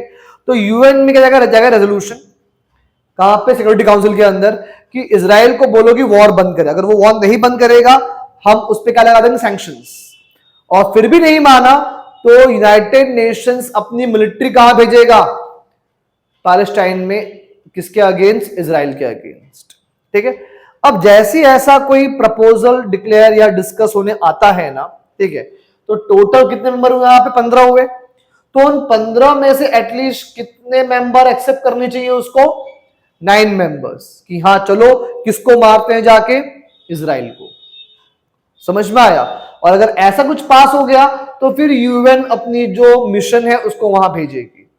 लेकिन मैं बोलता हूं कि ऐसा कोई प्रपोजल आया और सपोर्ट कितनी कंट्रीज ने कर दिया, 14 कंट्रीज, डज नॉट मैटर।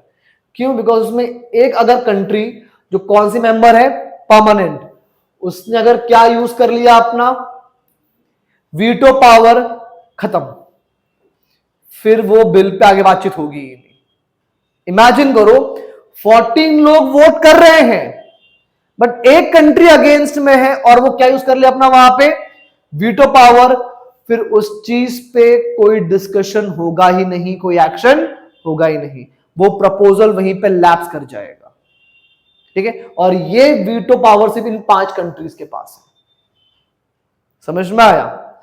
तो होता क्या है, लेट्स अगर इजराइल के अगेंस्ट कुछ आ रहा है तो यूएस क्या यूज करता है, वीटो पावर, ठीक है। अगर कोई ऐसी कंट्री है जो किसके फ्रेंड है, रशिया या चाइना के, उनके अगेंस्ट कुछ आया है वहां पे रेजोल्यूशन, तो कौन यूज करता है veto power, Russia and China. समझ में आया।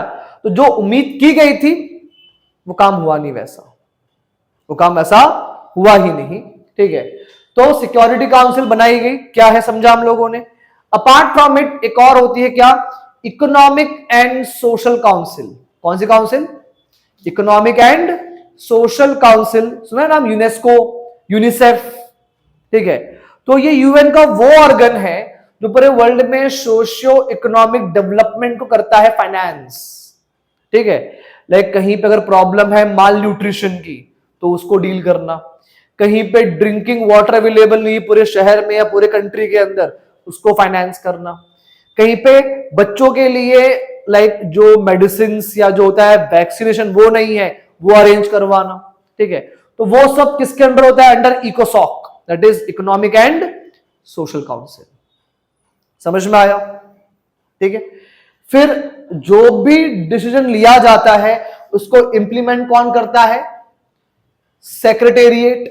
जैसे ना अपने यहां मुंबई में मंत्रालय, ठीक है, तो मंत्रालय को अगर हम जाए नॉर्थ इंडिया में इट इज कॉल्ड सचिवालय, एंड सचिवालय का इंग्लिश क्या होता है, सेक्रेटेरिएट, ठीक है।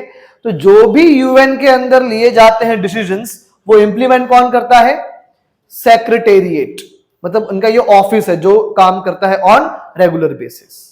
मतलब मैंने बात की थी अगर ग्लोबल लेवल पे डिस्प्यूट हो जाए तो एक कोर्ट होगा, तो वो कोर्ट कौन सा है, ICJ, international court of justice, ठीक है।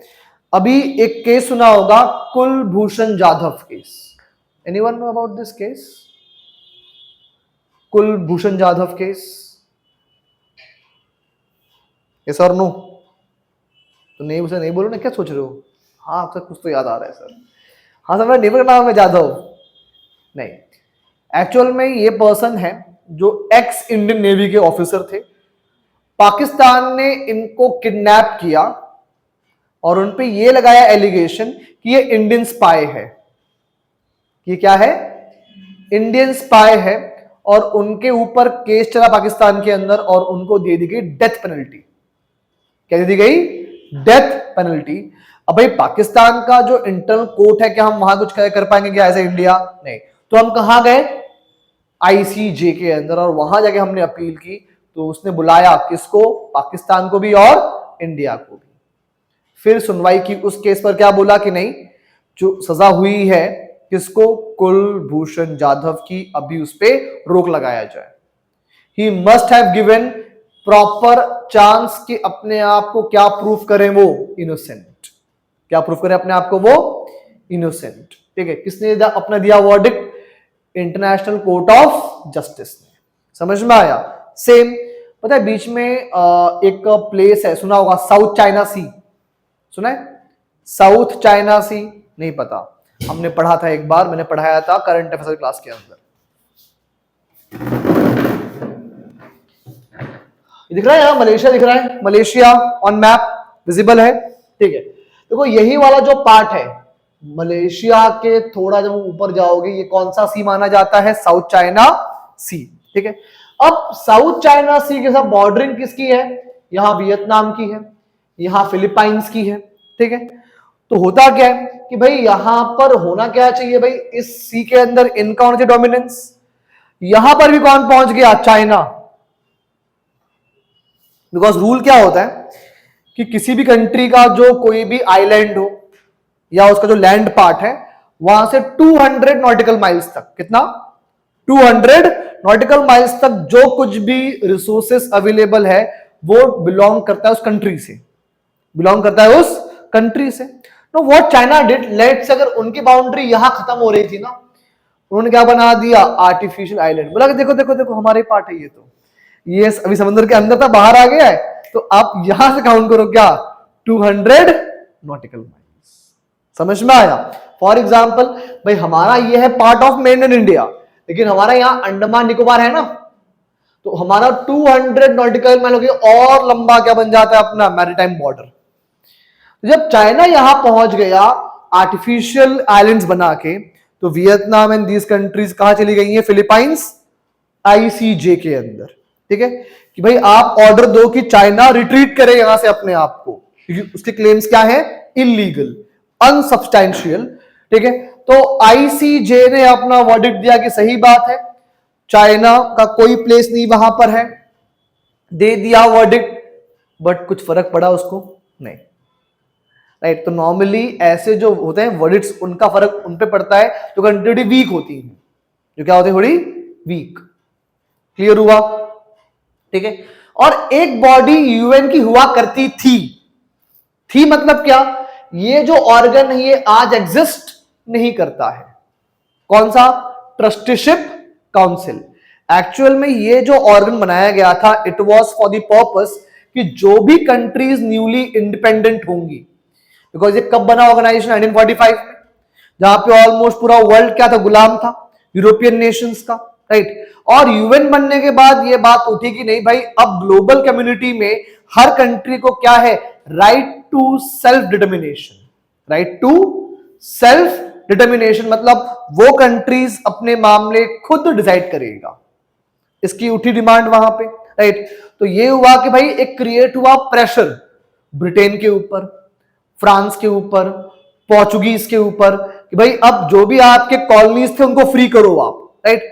बट एक प्रॉब्लम ये थी कि यार अगर सडनली ये कंट्रीज वहां से निकल जाएं, ठीक है, प्रॉपरली वहां का एक गवर्नर डिजाइन किए बिना, दिक्कत क्या होगा?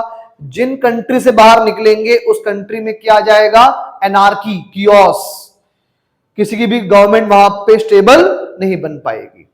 तो ये डिसाइड हुआ कि जैसी कोई कंट्री क्या होगा? डीकॉलोनाइज। क्या होगा?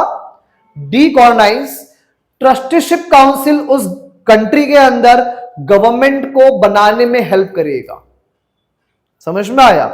और जब लगेगा कि हाँ गवर्नमेंट अब सफिशिएंट इनफ है कि वो खुद से कर पाएगी मैनेज, तो काउंसिल वहां से एग्जिट मार लेगा। समझ में आया? अब बताओ क्या पूरे वर्ल्ड में कोई कंट्री बची है लाइक जो कॉलोनाइज्ड हो आज भी? नहीं। तो जब कोई कंट्री कॉलोनाइज्ड बची ही नहीं तो ट्रस्टीशिप कहां से कोई मतलब बचा यहां पे क्या? नहीं। इसलिए अब यह एग्जिस्ट नहीं करती है। क्लियर हुआ ये बात? ठीक है। तो इस तरीके से इन सारे ऑर्गन्स, देखो मैंने बार बार एक टर्म क्या यूज किया है, ऑर्गन्स।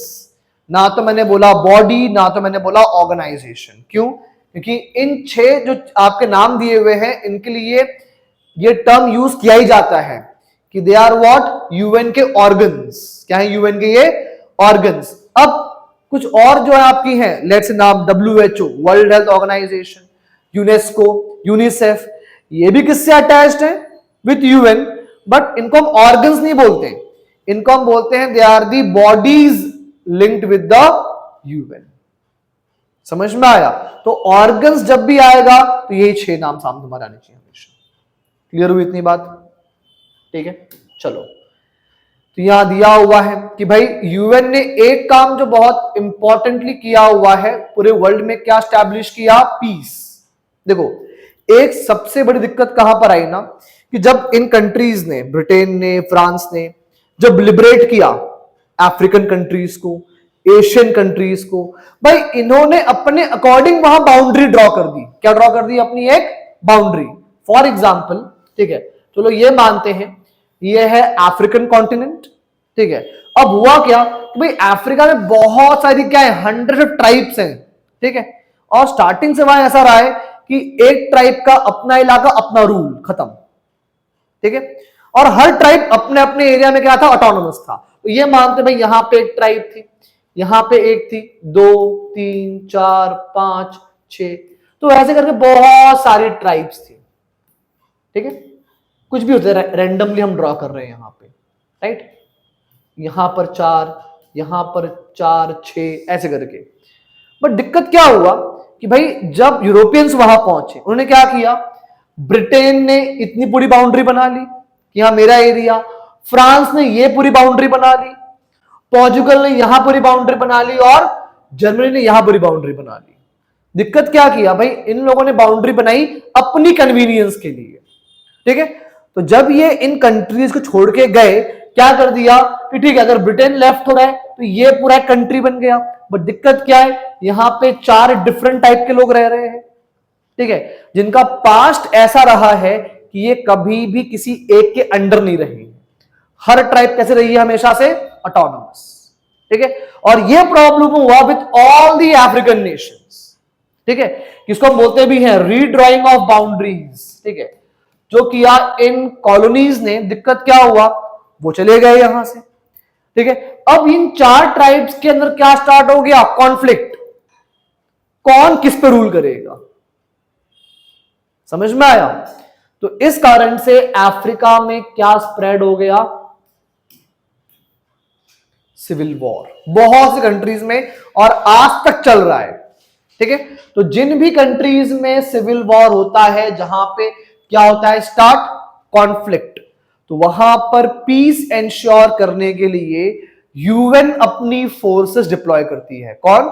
यूएन। ठीक है, और यूएन को जो ये जो जाती हैं फोर्सेस, इनको हम क्या बोलते हैं, यूएन पीस कीपिंग फोर्सेस। क्या बोलते हैं इनको? UN peace keeping forces. ठीक है, भाई नाम में क्या है, पीस कीपिंग। ठीक है, और इनका हेलमेट होता है। नॉर्मली देखो यूएन की अपनी आर्मी खुद की नहीं होती है, हर कंट्री अपनी कंट्री से कुछ लोगों को भेजता है सर्व करने के लिए। लेट्स अगर आप हो इंडियन आर्मी, ठीक है, तो आपको 3 साल के लिए यूएन ड्यूटी भेजते हैं, and not just from India, across the world से जो जो कंट्रीज कंट्रीब्यूट करना चाहें। ठीक है, तो यूएन में लगती है ड्यूटी। तो उस टाइम पे क्या होता है, उन सोल्जर्स का यूनिफॉर्म तो होता है कौन सा, लाइक इंडियन आर्मी का यूनिफॉर्म होगा, लेकिन कैप कौन सी होगी, यूएन की, ब्लू वाली। ठीक है, ये तो बोला भी गया ना, ब्लू हेलमेट। समझ में आया?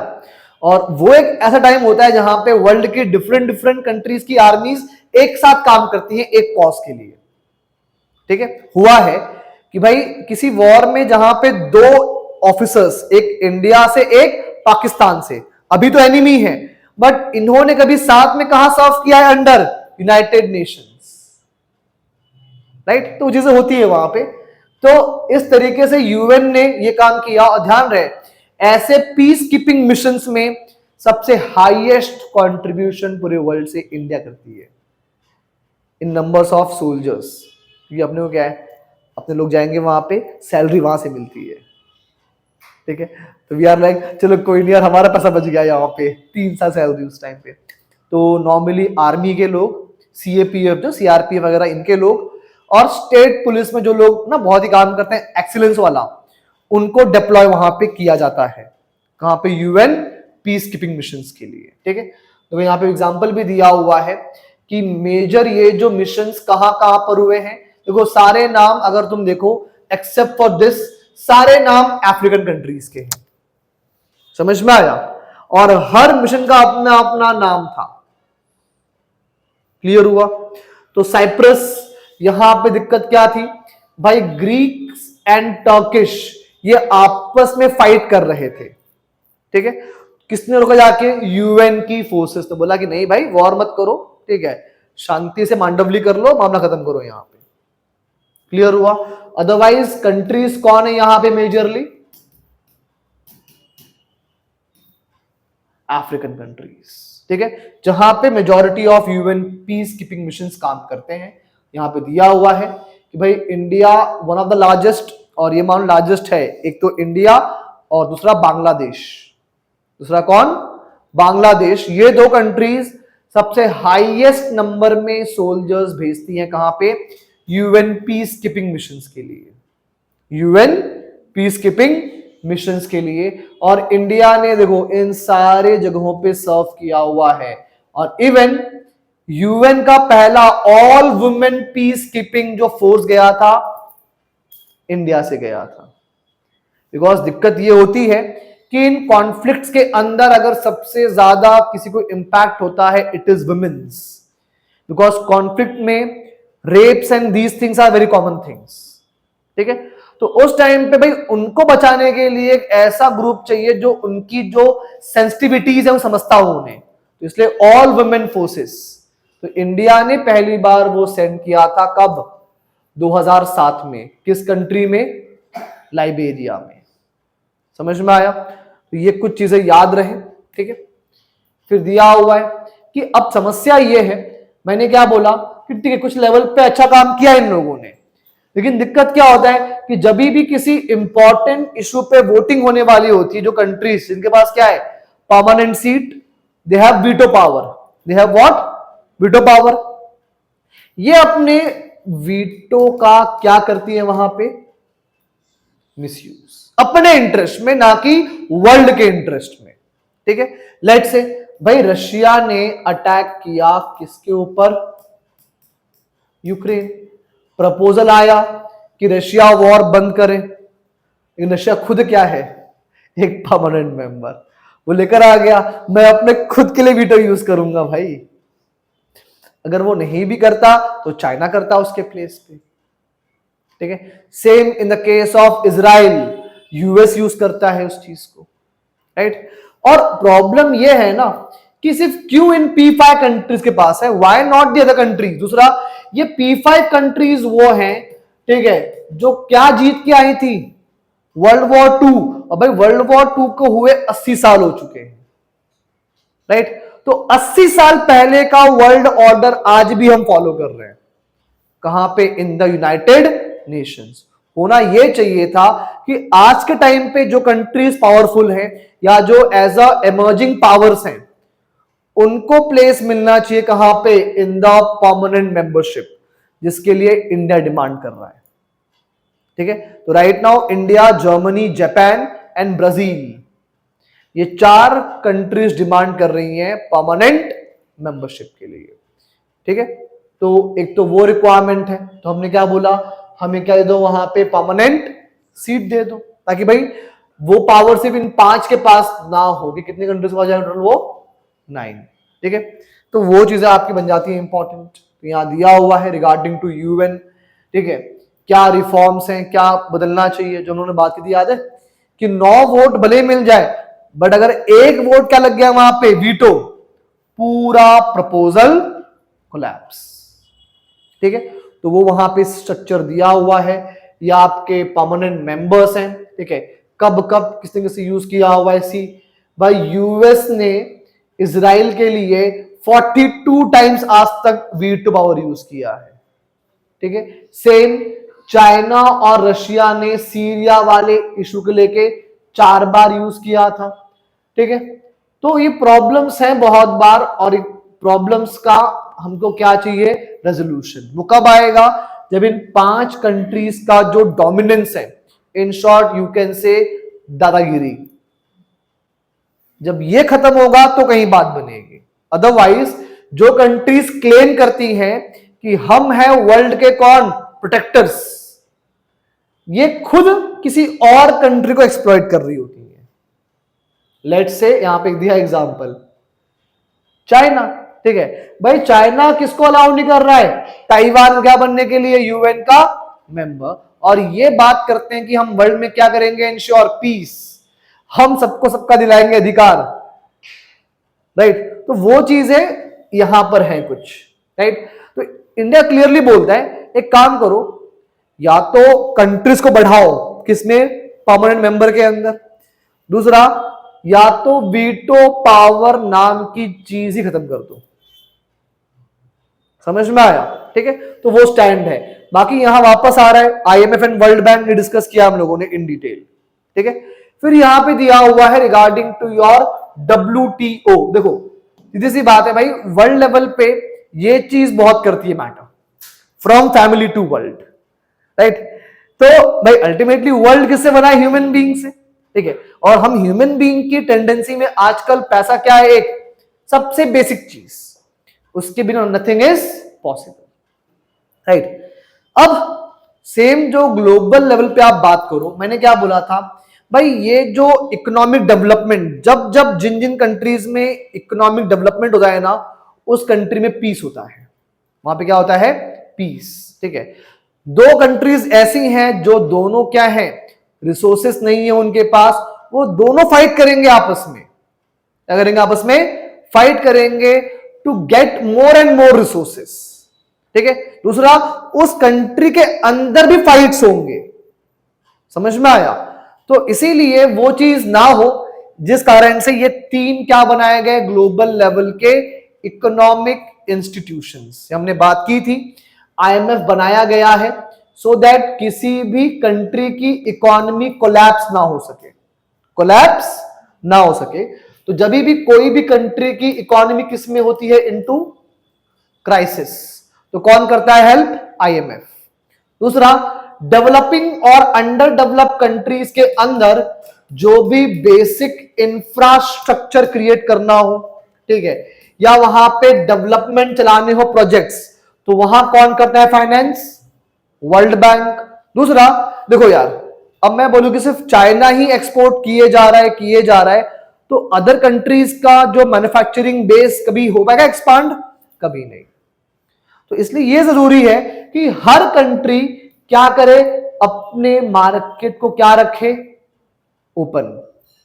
Because see every country wants to export, no one wants to import, ये रियलिटी होती है। अब ये बताओ ना, अगर कोई इंपोर्ट करने को रेडी नहीं होगा तो तुम एक्सपोर्ट किसे करोगे जाके, है पॉसिबल? नहीं। तो WTO आया था उसी एम से, ठीक है, कि ये जो बैरियर्स होते हैं, नॉर्मली कंट्रीज इंपोर्ट को रोकते थे, आज भी रोकते हैं, ठीक है, with the help of different mechanisms. लेकिन एक पॉइंट ऑफ टाइम पे जो मेन तरीका था इंपोर्ट्स को डिस्करेज करने का, वो था कस्टम ड्यूटी। क्या था? Custom duty. भाई मैं ये चाहता हूं कि इंडिया में लोग क्या खरीदे, वो मोबाइल फोन्स जो मेड इन इंडिया है, जो क्या है, मेड इन इंडिया। तो क्या करूंगा मैं भाई, एक प्रॉब्लम समझे मुझे ये आई कि भाई मेड इन इंडिया फोन लोग इसलिए नहीं बाय कर रहे बिकॉज इंडियन फोन महंगे हैं, चाइनीज फोन सस्ते हैं। So what I will do, मैं चाइना से आने वाले हर एक फोन के ऊपर लगा दूंगा 200% कस्टम ड्यूटी। समझ में आ रहा है? तो ऑटोमेटिक वो महंगा हो जाएगा, तो हम लोग फिर क्या बाय करेंगे, इंडियन फोन्स। राइट, तो ये कंट्रीज करती थी पहले, ठीक है, और इवन अभी भी बहुत बार करती हैं। तो इन सबको ही रोकने के लिए और हर कंट्री को इक्वल चांस मिले, वर्ल्ड प्लेटफॉर्म पे ट्रेड करने का क्या फॉर्म हुआ था? WTO, world trade organisation. मतलब ये मान लो कि अक्रॉस दी वर्ल्ड जो ट्रेडिंग हो वो कैसी हो? Free and fair. ठीक है, लेट्स से भाई तुमने रिसर्च किया किस चीज के ऊपर, ठीक है, अब जो रिसर्च तुमने किया वो तुम्हारा एक्चुअल में क्या है? Intellectual property. क्या है? Intellectual property. Let's say US में कोई कंपनी है, उन्होंने काम किया, लाइक टेस्ला, सुना होगा नाम, उसने बनाया ड्राइवरलेस कार। क्या बनाया? Driverless car. इंडिया में किया इंट्रोड्यूस, और मालूम पड़ा 1 साल बाद ये टाटा मोटर्स वाले उसका पूरा टेक कॉपी करके सस्ते में कार बेच रहे हैं यहां पे। समझ में आया? इस कारण दिक्कत क्या होती है बताए? टेस्ला इंडिया में आएगा ही नहीं। वो जानता है कि इंडिया में गया तो जो मेरी टेक्नोलॉजी है चोरी कर लेंगे ये, और अगर मैं केस करने जाऊंगा तब भी कुछ मिलने वाला नहीं है। ठीक है, तो इसलिए वो WTO से कि नहीं, अगर कोई कंट्री में कोई बंदा बाहर से आ रहा है कुछ अपना लेके इनोवेशन, तो जो कंट्री है पेरेंट कंट्री, उसकी जिम्मेदारी बनती है कि वो क्या प्रोवाइड करे? प्रोटेक्शन उस इंटेलेक्चुअल प्रॉपर्टी को। किसको? उस इंटेलेक्चुअल प्रॉपर्टी को। तो इस तरीके से फ्री एंड फेयर ट्रेडिंग को इंश्योर करना। लेट्स से पता है अपने जो होते हैं फेक शूज, रिबॉक, एडिडास, एडिबास बिक रहा होता है, ठीक है, यही है चोरी किसका? इंटेलेक्चुअल प्रॉपर्टी का। बिकॉज रिबॉक और जैसी माइंड में क्या आता है? एडिडास, हमें उनका सिंबल याद आता है। ठीक है, तो जो लोग उस सिंबल को खुद यूज करके नकली सामान बेच रहे हैं, नुकसान किसको हो रहा है इससे? रिबॉक को ना। अब मैं गया रिबॉक के शोरूम में, ठीक है, वही जूता साइन वाला जूता है वहां पे, कितने का मिल रहा है? 3000 रुपए का। वहीं बाहर शॉप में सेम साइन ऐसा पड़ा हुआ है, कितने में है? 500 रुपए में। तो क्या बाय करूंगा मैं? 500 वाला। नुकसान किसको हुआ? रिबॉक को। ठीक है, तो इसीलिए तो WTO बोलता है यार इंश्योर करो आप में से हर कोई क्या? Free and fair trading. ठीक है, देखते हैं यहां पे कि आखिरकार WTO एग्जैक्टली काम करता कैसे है। जो लोगों ने बात की याद है, पेटेंट्स को करना प्रोटेक्ट। ठीक है, पेटेंट्स पता है क्या होता है? पेटेंट पता है या नहीं? नहीं पता है, शाबाश। पता है तो नहीं बोलो सीधा नहीं पता है, सुना है। पेटेंट्स क्या होता है भाई? सिर्फ उसके पास राइट्स रहेगा। फॉर एग्जाम्पल, ठीक है, अगर मैं कोई बुक लिखता हूं, ठीक है, तो भाई क्या कराऊंगा? मैं बुक को लिखूंगा और करवा लूंगा उसका पेटेंट, कि कोई और मेरी बुक कॉपी करके मार्केट में नहीं बेच सकता। इसको बेचने का अधिकार सिर्फ मेरे पास है। ये होता है पेटेंट। ठीक है, लाइक KFC गए हो, खाया है KFC, राइट? हाँ, पहले देखा वो, पहले अभी तो आराम से बैठी थी वो। हाँ ठीक है, बोल रहे हो, बोल लो बोल लो बोल लो। जैसे बोला KFC, हाँ हाँ बताओ, आप बस नाम बताओ, मुझे प्राइस तक याद है कि इस डिश का क्या प्राइस है ना? अब पता है KFC and if you have ever compared और if you have any at same kind of fried chicken, taste कभी सेम मिला है क्या? नहीं। क्यों? बिकॉज KFC ने भी क्या करवाया है? अपने इंग्रेडिएंट्स और टेक्निक्स का पेटेंट। तभी तो डोमिनेट कर रहा है मार्केट के अंदर वो। मालूम पड़ा उसका ही स्पाइस भाई जो वहां शेफ काम कर रहा है वो बाहर आ जाए और कहीं जाके और लीक कर दे, राइट? तब तो एक और KFC खुल जाए, KFC पार्ट 2। नहीं पॉसिबल है, बिकॉज क्या करा है KFC ने? उसका पेटेंट करवा के रखा हुआ है। ये ऐसे काम करता है। ठीक है, अब कोई है लाइक स्टारबक्स, कल को स्टार्ट हो जाए फ्रेंड बक्स, यू आर लाइक हाँ इट इज साउंडिंग सिमिलर। ठीक है, देखो स्टारबक्स का इंपॉर्टेंस क्या है भाई? उस चीज ने एक ब्रांड बनाया है, एक रिस्पेक्ट गेन किया है। ठीक है, नॉर्मली कल को अगर हम कुछ ऑलमोस्ट वैसा ही नाम सुनते हैं, स्टारबक्स का फ्रेंड बक्स, सिमिलर साउंड हो रहा है भाई, लेकिन ये रिस्पेक्ट अर्न किसने की थी? स्टारबक्स ने ना। तो इसीलिए अलाउड नहीं है किसी को भी नाम रखना या वो सिंबल यूज करना। ठीक है, कॉपीराइट सुना होगा टर्म, तो वो सब चीजें यहां पर होती हैं। ठीक है, इवन ना कार का जो होता है डिजाइन जो होती हैं, कार की डिजाइन्स तक क्या होती हैं, पेटेंटेड, उसको बोलते हैं इंडस्ट्रियल डिजाइन्स, वो भी क्या होती है, पेटेंट, क्योंकि और कंपनी ऐसी कार नहीं बना सकती है, थोड़ा बहुत हेर फेर करना पड़ेगा in design, that is how it functions, ठीक है। तो चाहते WTO, देखो यार, कोई कंट्री तभी ट्रेड करेगी जब उसको बेनिफिट दिखेगा। अब वो तुम्हारे कंट्री में आ रहे हो, तुम कॉपी करके बेच रहे हो यहाँ पे लाके सामान उसका, तो कोई आएगा बाहर से आपके यहाँ बेचने के लिए, नहीं। तो इसलिए क्या किया WTO, सब पे साइन करवा के लिया, किस पे, एक एग्रीमेंट पे, ट्रिप्स एग्रीमेंट। कौन सा agreement, trips, that is trade related intellectual properties. कौन सा, trade related intellectual properties agreement, जहां पे हर कंट्री ये प्रॉमिस करता है कि हमारे यहां बाहरी कंट्री जो भी ट्रेड करने आएंगी, हम रिस्पेक्ट करेंगे किसका, उनके इंटेलेक्चुअल प्रॉपर्टी का, और ऐसे कंट्रीज में लॉज बनाएंगे सो दैट कोई और कॉपी ना कर सके। समझ में आया? तो वो है ट्रिप्स एग्रीमेंट। दूसरा, WTO क्या बोलता है, कंट्रीज को ट्रेड जो बैरियर से रिड्यूस करने चाहिए, याद है ना बात, कस्टम ड्यूटी, तो बोला कम करो हर कंट्री को, और वो हर कंट्री मतलब it is also applicable on India, ठीक है। अपार्ट फ्रॉम इट, जो ट्रेड डिस्प्यूट्स है उनको भी सॉल्व करता है कौन, WTO, ठीक है। एक WTO में एक मैटर गया था, ठीक है, the matter was regarding to the dairy and poultry products, dairy and poultry products. What India did, India ने 2011-12 में बर्ड फ्लू आया था, क्या आया था, बर्ड फ्लू यूएसए के अंदर, तो हमने उसका बहा लेते हुए यूएस से जो भी फ्रोजन चिकन्स और एग्स जो आते थे बैन कर दिया इंडिया में उसकी एंट्री, ठीक है। यूएस कहां पहुंच गया, WTO में, कि ये तो इंडिया बहाना मार रहा है, बिकॉज बर्ड फ्लू कब आया था, 11-12 में, अब क्या है, वी आर इन द 2016-17, समझ में आया? तो WTO ने बोला यस, यूएस की बात सही है, इंडिया को अपने यहां से ये बैन हटा लेना चाहिए। समझ में आया? तो इस तरीके से डिस्प्यूट्स को रिजॉल्व करना, ठीक है। Even preventing what, unfair trade practices, right, कि एंटी डंपिंग ड्यूटीज जो होती हैं, फॉर एग्जांपल चाइना, ठीक है। Now what China do? Let's say China में कोई सामान बन रहा है 100 रुपीज में, ठीक है, इंडिया में भी कितना आ रहा है मैन्युफैक्चरिंग कॉस्ट, 100 रुपीज, ठीक है। अब बात तो ये है भाई, ये सामान ट्रांसपोर्ट होगा, इंडिया पहुंचेगा, तो कहीं ना कहीं इसमें ट्रांसपोर्ट कॉस्ट भी ऐड कर लो, कितना हो गया इसका, 130, ठीक है। बट सामान कितना है इंडिया का, 100 रुपए में, तो इंडिया में लोग क्या बाय करेंगे, मेड इन इंडिया गुड्स।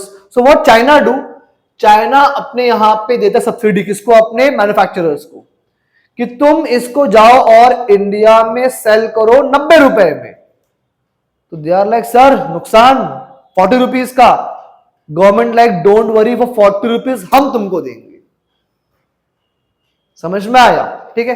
तो जब चाइना या कोई भी कंट्री अपने डोमेस्टिक मार्केट से भी कम प्राइस पे कोई सामान कहां लाके बेचता है, दूसरे कंट्रीज के अंदर, तो भी वहां पे WTO उसके अगेंस्ट एक्शन लेता है।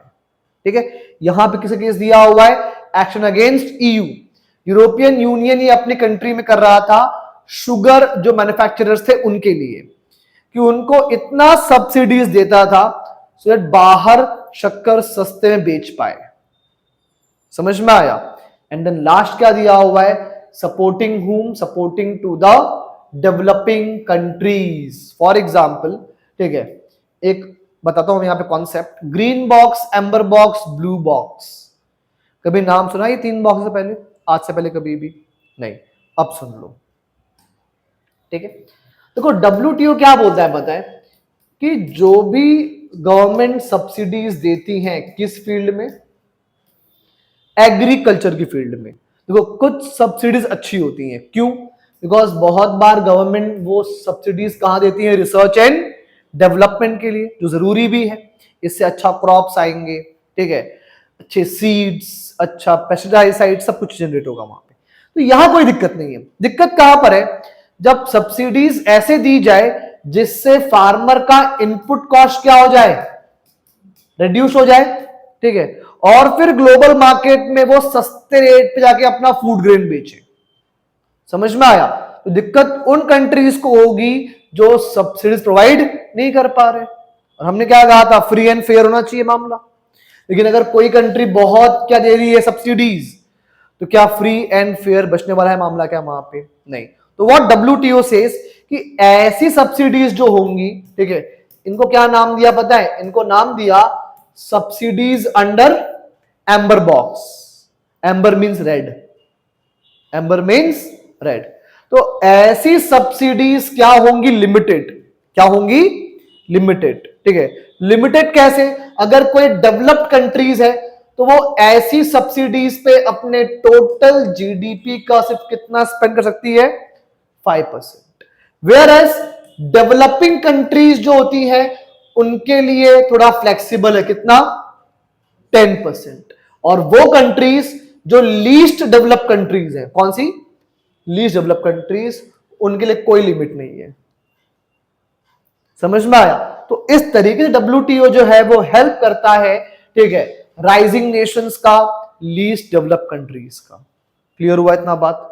ठीक है। तो ये था पूरा कि डब्ल्यूटीओ क्या है। आगे इन द इकोनॉमी ये चीजें और भी आएंगी इन डिटेल। समझा?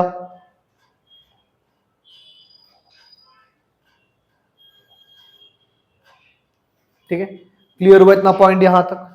चलो अब एक नया टॉपिक कौन सा है? ग्लोबलाइजेशन। Anyone know? ठीक है, what is globalisation? What is globalisation? Because हम ये टर्म बहुत ज्यादा मतलब फ्रिक्वेंटली यूज करते हैं अपनी डे टू डे लाइफ के अंदर कि we are living in a globalised world, and we are actually. तो उसको डिफाइन करो, what is globalisation?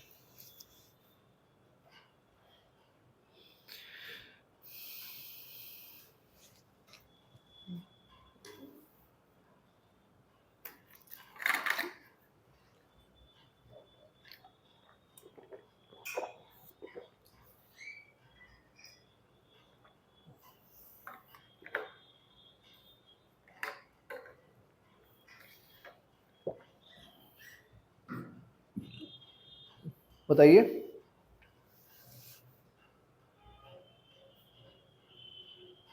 What is globalisation? पहली बार सुन रहे हो टर्म? नहीं तो कुछ तो माइंड में होगा ना कि तुम वही वाले हो। हाँ, अपने हो गया, कुछ तो होगा।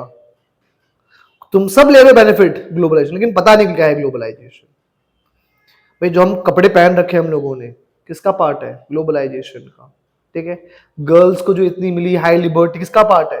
ग्लोबलाइजेशन का। ग्लोबलाइजेशन, आईटी जॉब्स ग्लोबलाइजेशन का पार्ट है। सी, जब भी आप बात करोगे globalisation, it is all about what? Increasing interconnectedness of economies, culture, politics across the borders. ठीक है, कि जब अमंग द कंट्रीज लोगों का, कल्चर्स का, आइडियाज का, गुड्स का, इन्वेस्टमेंट का इजी फ्लो होता है। क्या होता है? Easy flow. उसको हम क्या बोलते हैं? ग्लोबलाइजेशन। समझ में आया? इंटरनेट एक बड़ा एग्जांपल है उस चीज का। ठीक है, तो देखते हैं आखिरकार ये क्या है। ठीक है, बिकॉज बीच में ट्रेंड आया भी था, एक ट्रेंड का नाम पड़ा था आफ्टर कोविड-19, डी ग्लोबलाइजेशन। कौन सा? डी ग्लोबलाइजेशन, ऐसा नाम पड़ा था। हालांकि मतलब ठीक है, बीच में ट्रेंड था, बट वापस से हम रूटीन पे आ चुके हैं। किसके ऊपर? On globalisation. ठीक है, तो यहां दिया है, it is all about what? Flow of goods, services, capital, people, ideas. भाई इंडियंस इजीली जा पा रहे हैं Britain, Germany, Australia, US to get education, to get a job. किसका इंपैक्ट है? ग्लोबलाइजेशन का। ठीक है, इंडी पॉप म्यूजिक, ठीक है, किसका इंपैक्ट है? ग्लोबलाइजेशन का। भाई जहां मैं अपने इंडियन म्यूजिक को किसे फ्यूजन किया? विद द पॉप म्यूजिक, क्या बन गया? Indie pop. Kurti and jeans किसका एग्जांपल है? इसी का ही, राइट, कि हमने क्या क्रिएट किया? उसका फ्यूजन। कब पॉसिबल हुआ? When we went towards globalisation. ठीक है, हमारे फूड हैबिट्स में बर्गर, पिज्जा, केएफसी। ठीक है, मतलब बताओ इतना बड़ा बेनिफिट है, लेकिन नहीं पता सर मेरे को वहां कौन करना है, कहां पे चिकन पे करना है कॉन्सेंट्रेट। ठीक है, अब अगली बार जब खाओगे सोचना, ओह ये एग्जाम्पल किसका है, ग्लोबलाइजेशन का। बिकॉज इमेजिन करो ना, अगर इंडियन इकोनॉमी क्लोज होती, हम अलाउ नहीं करते एमएनसीज को इंडिया में आने के लिए, तो ये जितने भी ग्लोबल ब्रांड्स के जो भी चीजें हम इंजॉय कर रहे हैं, कर पाते क्या? नेस्ले की मैगी नहीं होती। ठीक है, एग्जाम्पल और क्या चाहिए, सबसे बड़ा एग्जाम्पल दिया कॉमन सा। तो वो कुछ चीजें हैं, ठीक है, जिस कारण से भाई तुम्हें देखना पड़ेगा कि तुम डे टू डे लाइफ में कहां कहां ऑब्जर्व कर रहे हो वो चीजें। इवन जो ना अपने जो लोकल ट्रेन से जो न्यू आजकल चलती है कोचेस, ये खुद ब्राजील और जर्मनी से डिजाइन होके आई है। ठीक है, इनको हम बोलते हैं बॉम्बार्डियर कोचेस, बिकॉज एक बॉम्बार्डियर कंपनी है फ्रॉम ब्राजील, ये एक्चुअल में उसका डिजाइन था ओरिजिनली। राइट, मतलब लोकल ट्रेन भी खुद से नहीं बनाया हम लोगों ने। ठीक है, बड़ी मुश्किल से डिजाइन किया वंदे भारत खुद से, हाँ उसमें अपना बुरा हाथ है। लेकिन ये जो अपनी लोकल ट्रेन अभी की है ना, ये बॉम्बार्डियर कोचेस थे जो ब्राजील से आए हुए थे। ठीक है, तो तुम बताओ तुमको नाम कहां चाहिए, globalisation. I can prove the example. तो ग्लोबलाइजेशन हर एक लेवल पे है। ठीक है, जैसे उसको ऑब्जर्व करो अच्छे से तो समझ में आएगा।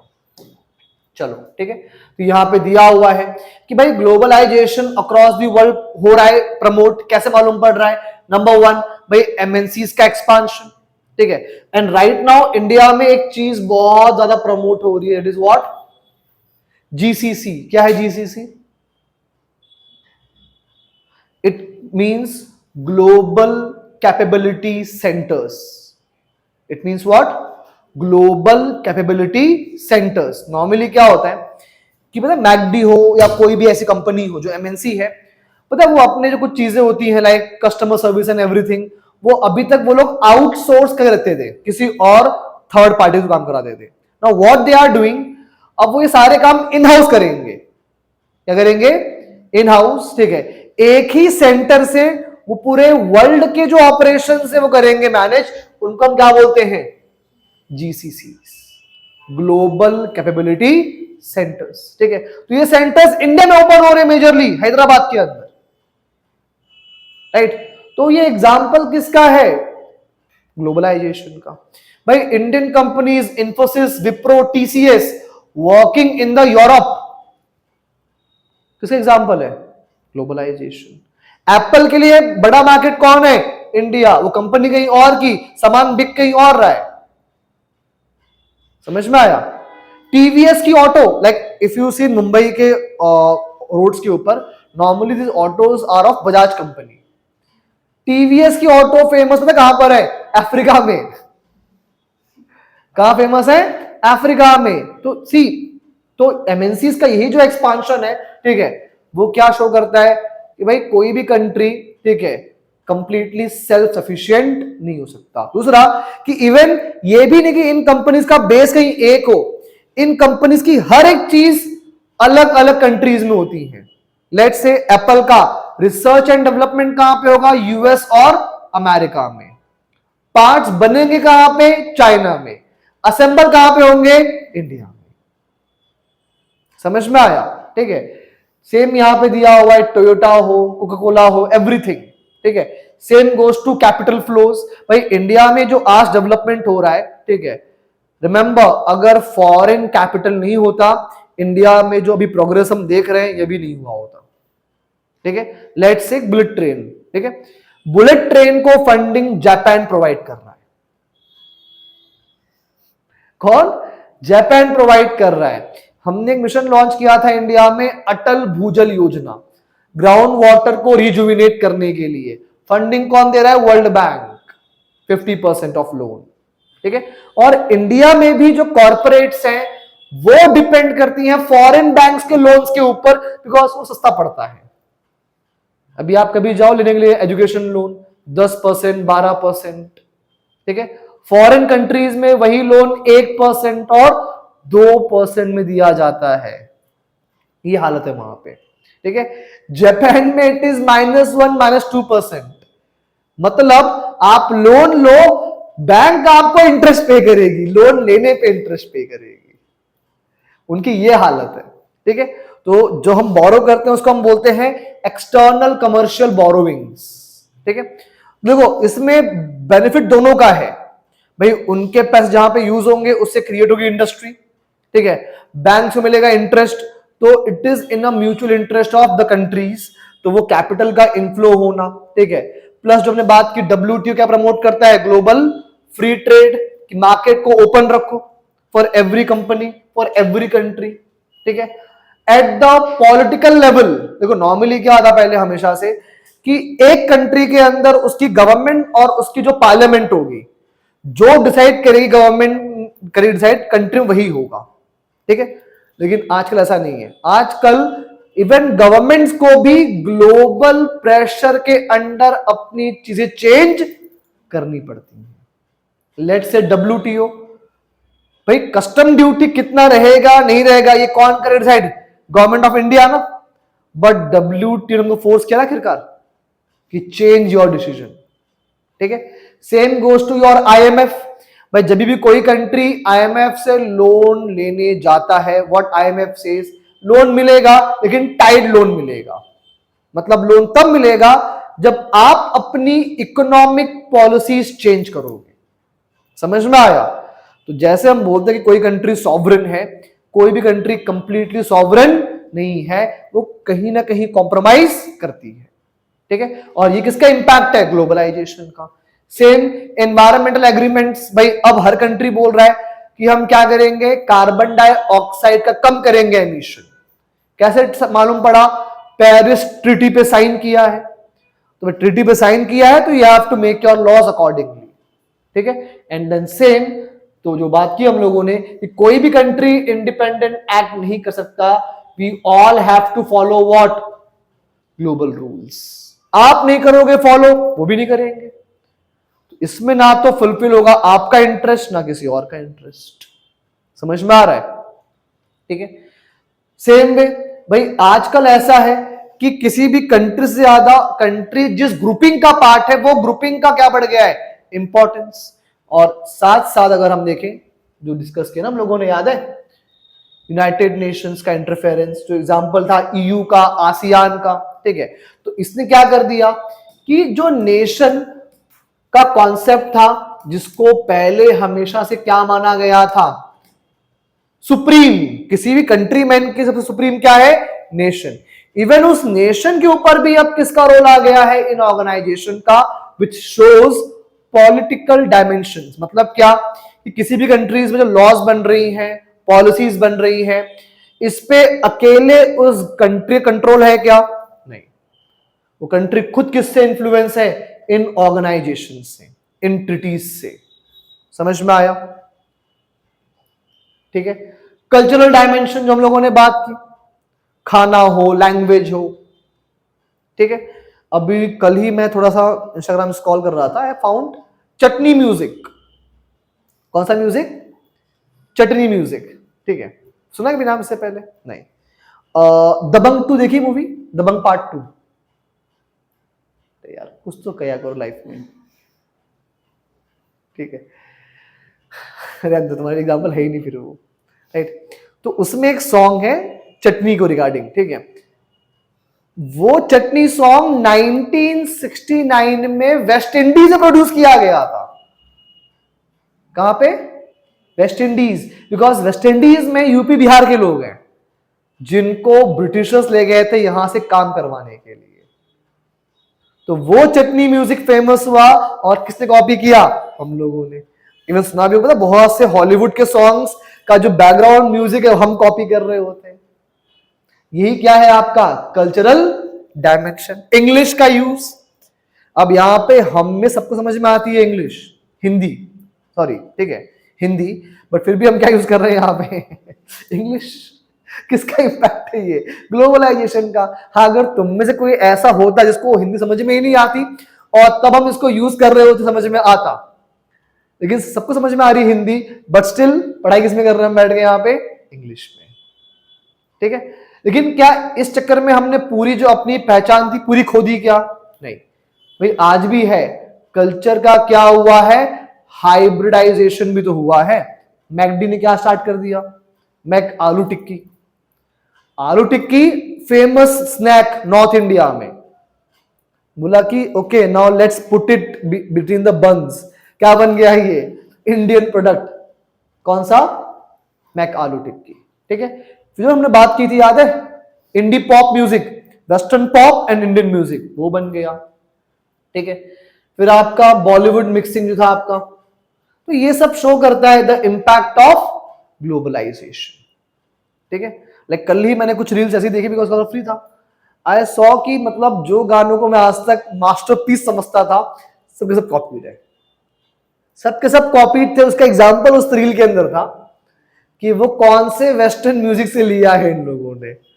तो नेक्स्ट हाफ एन आवर तक तो आई वाज डिप्रेशन कि भाई मैं क्या समझता था, ये क्या निकले ये लोग। तो वो सिचुएशन यहां पर भी है। ठीक है, और किसका इंपैक्ट है, ग्लोबलाइजेशन का। ठीक है, अब दिया हुआ है तो भाई ग्लोबलाइजेशन अच्छा है बुरा है, देखो कोई भी चीज as we discussed black and white नहीं होती है, कुछ ब्लैक तो कुछ व्हाइट होगा।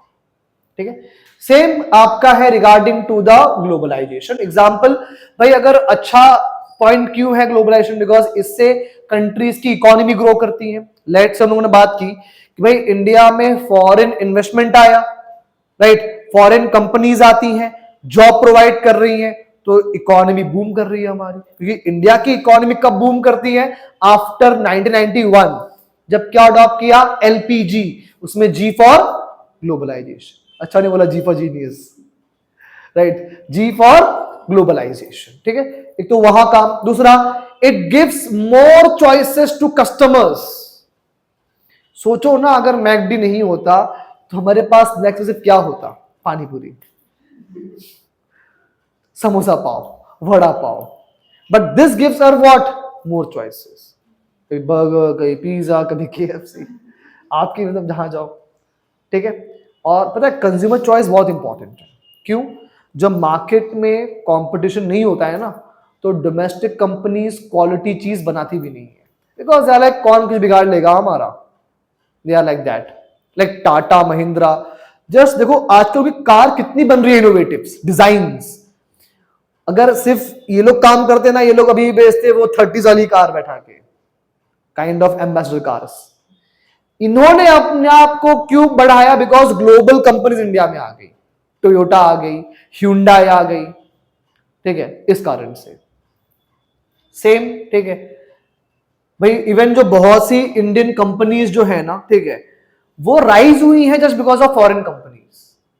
सुजुकी इंडिया में आई, टाइप किया विद द मारुति, क्या बन गया, मारुति सुजुकी। ठीक है, हीरो टाइप किया हीरो होंडा। ठीक है, तो कहीं जाके अच्छी बाइक्स बनना स्टार्ट हुई। बजाज भी था पहले, Bajaj Kawasaki, right, Tata Docomo in the segment of networks. तो ये सब चीजों से हमारी कंपनी ग्रो हुई है, हमें मिली है नई नई टेक्नोलॉजीज, राइट। तो it is in our favour जो रहा है। ठीक है, तो वो कुछ चीजें हैं, इवन जो आपकी 4G 5G टेक्नोलॉजीज हैं, इसको अडॉप्ट करना इजी है थ्रू द फॉरेन कंपनीज। और ऐसा नहीं कि सिर्फ हम ही अडॉप्ट कर रहे हैं, हमारी चीजें भी अडॉप्ट की जा रही है ग्लोबली। एग्जाम्पल यूपीआई, ठीक है, यूपीआई राइट नाउ 20 कंट्रीज के अंदर चल रहा है आजकल, राइट। तो वो चीजें हैं जो बेनिफिट्स में है। प्लस क्या करता है ये, स्ट्रेंथन ग्लोबल कोऑपरेशन। भाई जब कंट्रीज के बीच में इंटरेक्शन होगा तो वो हेल्प करेंगे एक दूसरे की इन times of trouble.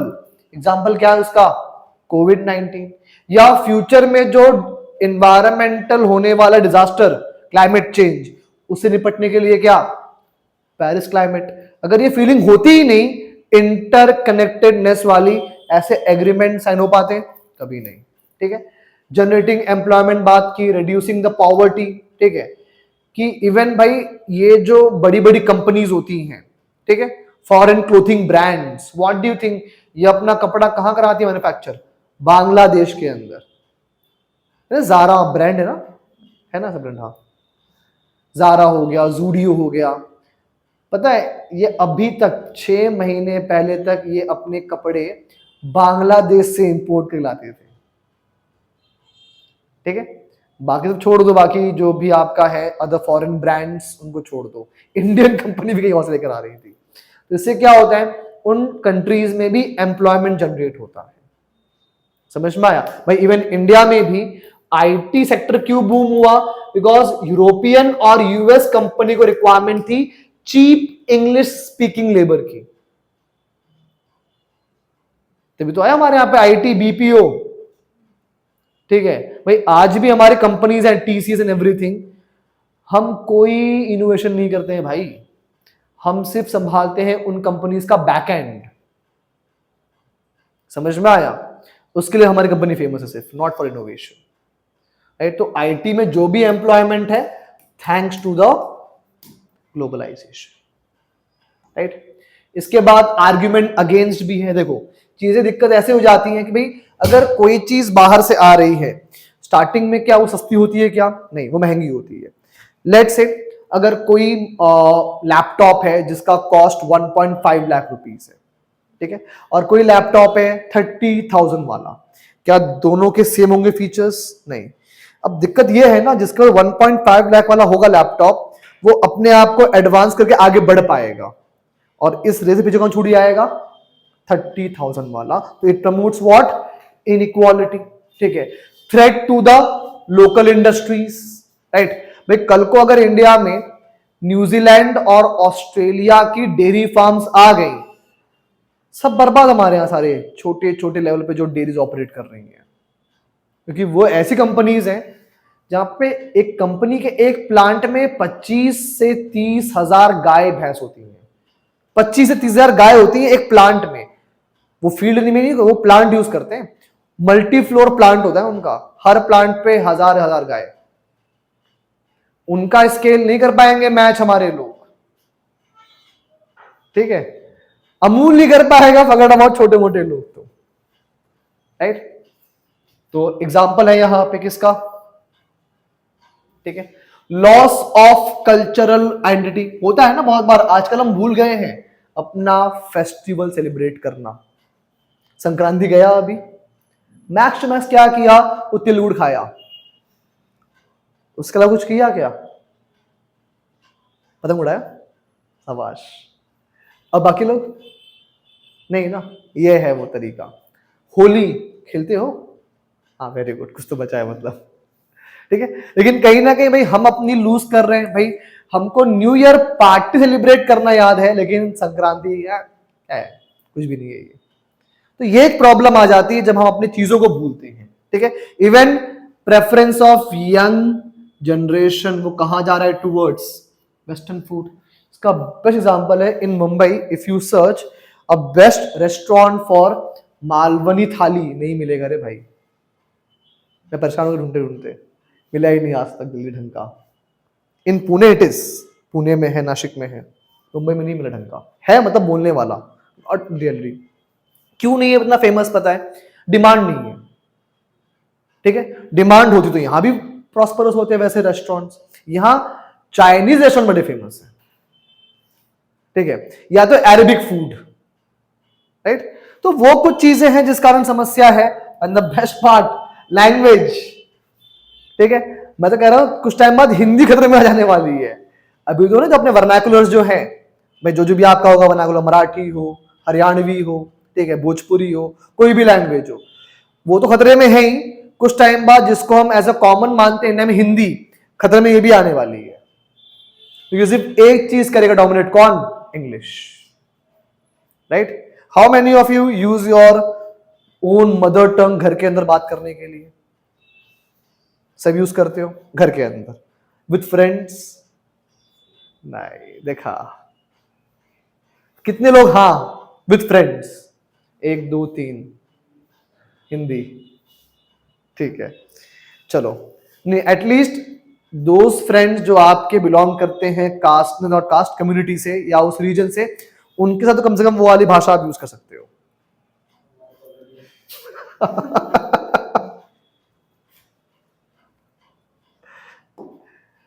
Right. Environmental damage, because see globalisation में एक चीज बहुत प्रोमिनेंट है, कंज्यूमरिज्म। जितना हो सके बेचो। कैसे बेचो? थ्रू एडवर्टीजमेंट, ठीक है। अब आप जितना ज्यादा कंज्यूमर्स को दिखाओगे ये भी खरीद ले, ये भी खरीद ले, वो भी खरीदना है, ठीक है। And how they do it? Through advertisement में। नीड नहीं होगी वो नीड क्रिएट करवा देंगे तुम्हारे माइंड में भाई, ठीक है। अरे चिकन फ्राई नहीं करना होता है, एयर फ्राई करना होता है, तो लाओ मशीन खरीद के, ठीक है। एयर प्योरीफाई है ही नहीं, मतलब बहुत बढ़ गया पोल्यूशन, क्या लेकर आओ घर के अंदर? Air purifier. नाउ इन सब चीजों का जो प्रोडक्शन होता है, ठीक है, तो भाई उससे तो क्या स्प्रेड होगा? पोल्यूशन स्प्रेड होना ही होना है, ठीक है। तो वो चीज हो गई यहां पे। देन कंट्रीज की जो क्या है, सॉवरेनिटी कम हो रही है कि भाई हर कंट्री अपने इंटरेस्ट के अकॉर्डिंग चीजों को डिसाइड ना करके ग्लोबल जो ऑर्गेनाइजेशन है उनके इन्फ्लुएंस में काम करना पड़ रहा है उनको आके। And then problem of MNCs. भाई इन एमएनसीज को हर चीज कितनी चाहिए होती है, जिस कारण से इन कंट्रीज में जो लोग काम कर रहे होते हैं, ठीक है, कुछ बचता है क्या उनके लिए? नहीं। लेबर को बहुत ही चीपेस्ट कॉस्ट, बांग्लादेश में एक लेबर को एक दिन का मिलता है 40 रुपीज के हिसाब से, उसके करेंसी में। मतलब उसे तो हमारे मिलता है किसको? जी राम जी वालों को, मनरेगा वालों को, राइट। तो वो चीजें हैं वहां पे, राइट। तो ये कुछ कंसर्न्स थे किसके? ग्लोबलाइजेशन के। So we are done with globalisation. एक या दो टॉपिक और है linked with this, and then हम आएंगे on the post independence India के ऊपर। क्लियर? ठीक है, इसकी रीडिंग करके आना अच्छे से।